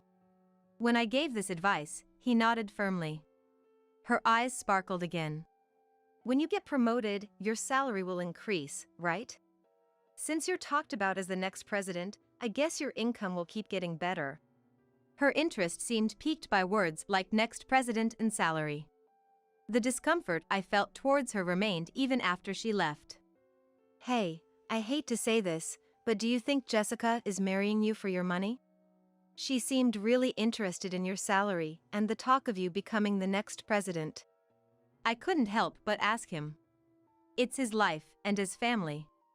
I may not have a right to interfere, but I couldn't stay silent, considering his happiness. But Ryan denied it. I don't think so. She is concerned about money because she plans to manage our finances after we get married. Finances are important in marriage. Oh, so you two have talked it over. Yeah. She said she would manage our finances after we marry. She's always been responsible, so it'll be fine. If that's the case. Mom, I'm 28 now. I'm an adult, so don't worry about me that much. His smile swept away my worries. Seeing his expression, I came to a realization. Maybe I was just feeling something like jealousy towards her. Is this how a mother feels when her son is getting married? That thought strangely made sense to me. But I would later realize that this idea was a mistake. A year after meeting Jessica, their wedding is today. I don't know any details about the wedding. She asked me not to interfere too much. Indeed, the wedding is about the two of them, and it's an important event for their future married life. I decided to quietly watch over them and looked forward to this day. But, when I arrived at the venue, I was so surprised that I was rooted to the spot. Because the rented venue was decorated so lavishly, it was beyond what ordinary people could afford. In the waiting room, there was a quiz corner where guests could guess the color of the dress Jessica would wear for her dress change. I had seen such features in weddings before, but there was one clear difference this time. There were 2 dress changes, and the dresses were in 2 different colors. Furthermore, the menu listed ingredients that were extravagantly high-end. Even the entertainment included a professional magician. I had attended many weddings, but this was the first time I saw one so luxurious and obviously expensive. I never imagined experiencing this at my own son's wedding. It was just too much. Feeling anxious and worried about their wedding, I decided I had to talk to Ryan and headed to their waiting room. Then I saw Dylan and Jessica. She was humbly and politely responding to Dylan's congratulations. Thank you so much. Please continue to look after him. I'll do my best to support him too. Of course. We have high hopes for him. I'm counting on you as well. Yes, I'll do my utmost. As she smiled at me, Jessica's expression turned scornful in an instant. Feeling uneasy, I hurried over to her. Then I asked about the situation. Jessica, it's been a while. You told me not to interfere too much, so I've been quiet, but isn't this too extravagant? One dress change is enough. The wedding should be more modest. While I was flustered, she looked relaxed and unapologetically replied, "It's already decided. Bringing it up now is troublesome." My mind went blank, unable to find words. She then looked at me with the same provocative eyes as when we first met. Are you trying to ruin our wedding? It's not like that. I just wanted to say that you're spending too much money unnecessarily. I know you are poor, but Ryan is going to be the next president, right? He doesn't need to worry about money. Even if he is the next president, this is too much. That's not true. I just wanted to see your happy face, and when I told him that, he was willing to do anything I said. What? It seems he really likes you. He generously spent money whenever it was for you. Her words hit me like a stab with a knife. Shocked, I looked at her face, and she was giving me a disdainful look. You took advantage of his feelings for me. Anger welled up inside me. To that, she added another shocking statement. So what? If you're going to complain more, can you please leave? We don't need a low-educated, poor mother. Please don't associate with us ever again. Her words, filled with a sense of superiority, rapidly fueled my anger. I won't forgive this. Enjoy your triumph while it lasts. I, seething with anger but resolute, stared at her back as she walked away, looking down on me, and then I joined the reception. May I now have Amy, the mother of the groom, come forward? The MC announced, guiding me to the microphone. I knew I had to give a speech, as Ryan had informed me beforehand, but it seemed Jessica was unaware. The situation was different from what I had imagined. Jessica, who had told me to leave, was now silently exuding a disgruntled aura as I, who she told to leave, was about to give a speech. Thank you all for joining us today to celebrate the marriage of Ryan and Jessica. Ryan and I have always supported each other throughout our lives. I began my speech, sharing my thoughts about Ryan. After narrating old episodes, I continued. However, it seems that from today, I must let go of him. Therefore, I am firing him. The room erupted in murmurs. Dylan, along with other company attendees, looked shocked and confused. The noise in the room grew louder. Among them, Jessica was the first to speak out. Fired? What are you talking about? Amy, who isn't even part of the company, can't make such decisions. You should think before you speak. Even as a mother, there are limits. Jessica, what are you saying? I am firing Ryan. You said you didn't need a low-educated, poor me, and told me to never associate with you again. Moreover, it seems you were only after his money. And Ryan, choosing someone like you, I can't trust him anymore. That's why I am firing him. My words intensified the murmurs in the room. Jessica, her harsh words exposed, turned red-faced. Ryan, glaring at her, questioned. What do you mean a low-educated, poor mom is unnecessary? Did you say that to Mom? And about being after money. It's fine, isn't it? We're going to live together. We don't need your mom, who has neither education nor money. Even if she says that, she can't fire you. Mom is the chairperson of my company. What? Her face, which was red, now turned pale upon hearing his words. In a clearly panicked tone, she responded. But, you said she didn't go to college. How can someone like that be a chairperson? That's the truth. The company was started by Dad. Mom has been involved since its foundation. Now, she understands the company more than anyone and holds the real executive power. Why didn't you tell me such important things earlier? If you had, none of this would have happened. Instead of apologizing, she began blaming him. But he looked at her with disdain. I plan to tell you about the company's details eventually. But now, there's no need. The marriage is off, so there's no need to explain anymore. What? What do you mean the marriage is off? It's obvious. I can't marry you, who looks down on mom and is only after money. The wedding is cancelled. His voice carried an air of authority. Jessica, realizing the gravity of the situation, suddenly turned to me, desperately seeking support. Please forgive me, Amy. I didn't know you were the chairperson, and I was terribly rude. I won't belittle you anymore, she said, but of course, I had no intention of forgiving her. That's impossible. You mean you would have continued to belittle me if I weren't the chairperson? I can't be family with someone who can't respect others and whose hobby is squandering money. Goodbye. With that, I started to leave the venue. Following me, Dylan stood up, and then the other attendees began to prepare to leave. Wait, please don't go, everyone! She screamed, but no one even looked at her with sympathy. My relatives expressed relief that he hadn't married such a person, and Jessica's relatives looked utterly disgusted. Her friends, who had been condescending thinking she would become a CEO's wife, were also displeased with her recent attitude and quickly began to leave. Everyone left Jessica standing there, stunned. Ryan and I returned the wedding gifts, apologizing to the guests as we saw them off. After everyone had left, he muttered apologetically, "Mom, I'm sorry.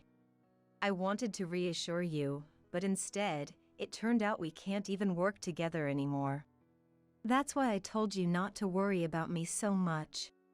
And about the firing, that's no longer happening." I said I couldn't trust you who choose a partner only after money. That's why I was going to fire you. But now that the marriage with Jessica is off, I won't fire you. He looked perplexed by my words. Thank you, Mom. I'll work even harder from now on. Your happiness is what matters most to me. I gently patted his back. Later, he officially broke off the engagement with Jessica, and they decided to split the wedding costs. Jessica had assumed Ryan would pay for the entire wedding and keep the gifts from her attendees for herself. Unable to pay her credit card bills for the esthetician, beauty salon, and other expenses, she ended up in debt. She, already unemployed and without money, hastily tried to marry for money again, but her next partner turned out to be a marriage scammer, further increasing her debt. Now, her whereabouts are unknown. Meanwhile, our family bond strengthened even more after this incident. Ryan seemed to respect me more than ever, now focusing on work rather than marriage to reassure me. Thanks to his dedication, the company grew even more. Recently, the president of a company we've long done business with introduced his daughter to Ryan. I've worked with his daughter a few times, and Ryan seems quite interested in this new acquaintance. It looks like a wonderful meeting for him, who has now fully grown into a fine man, and I'm excited for him.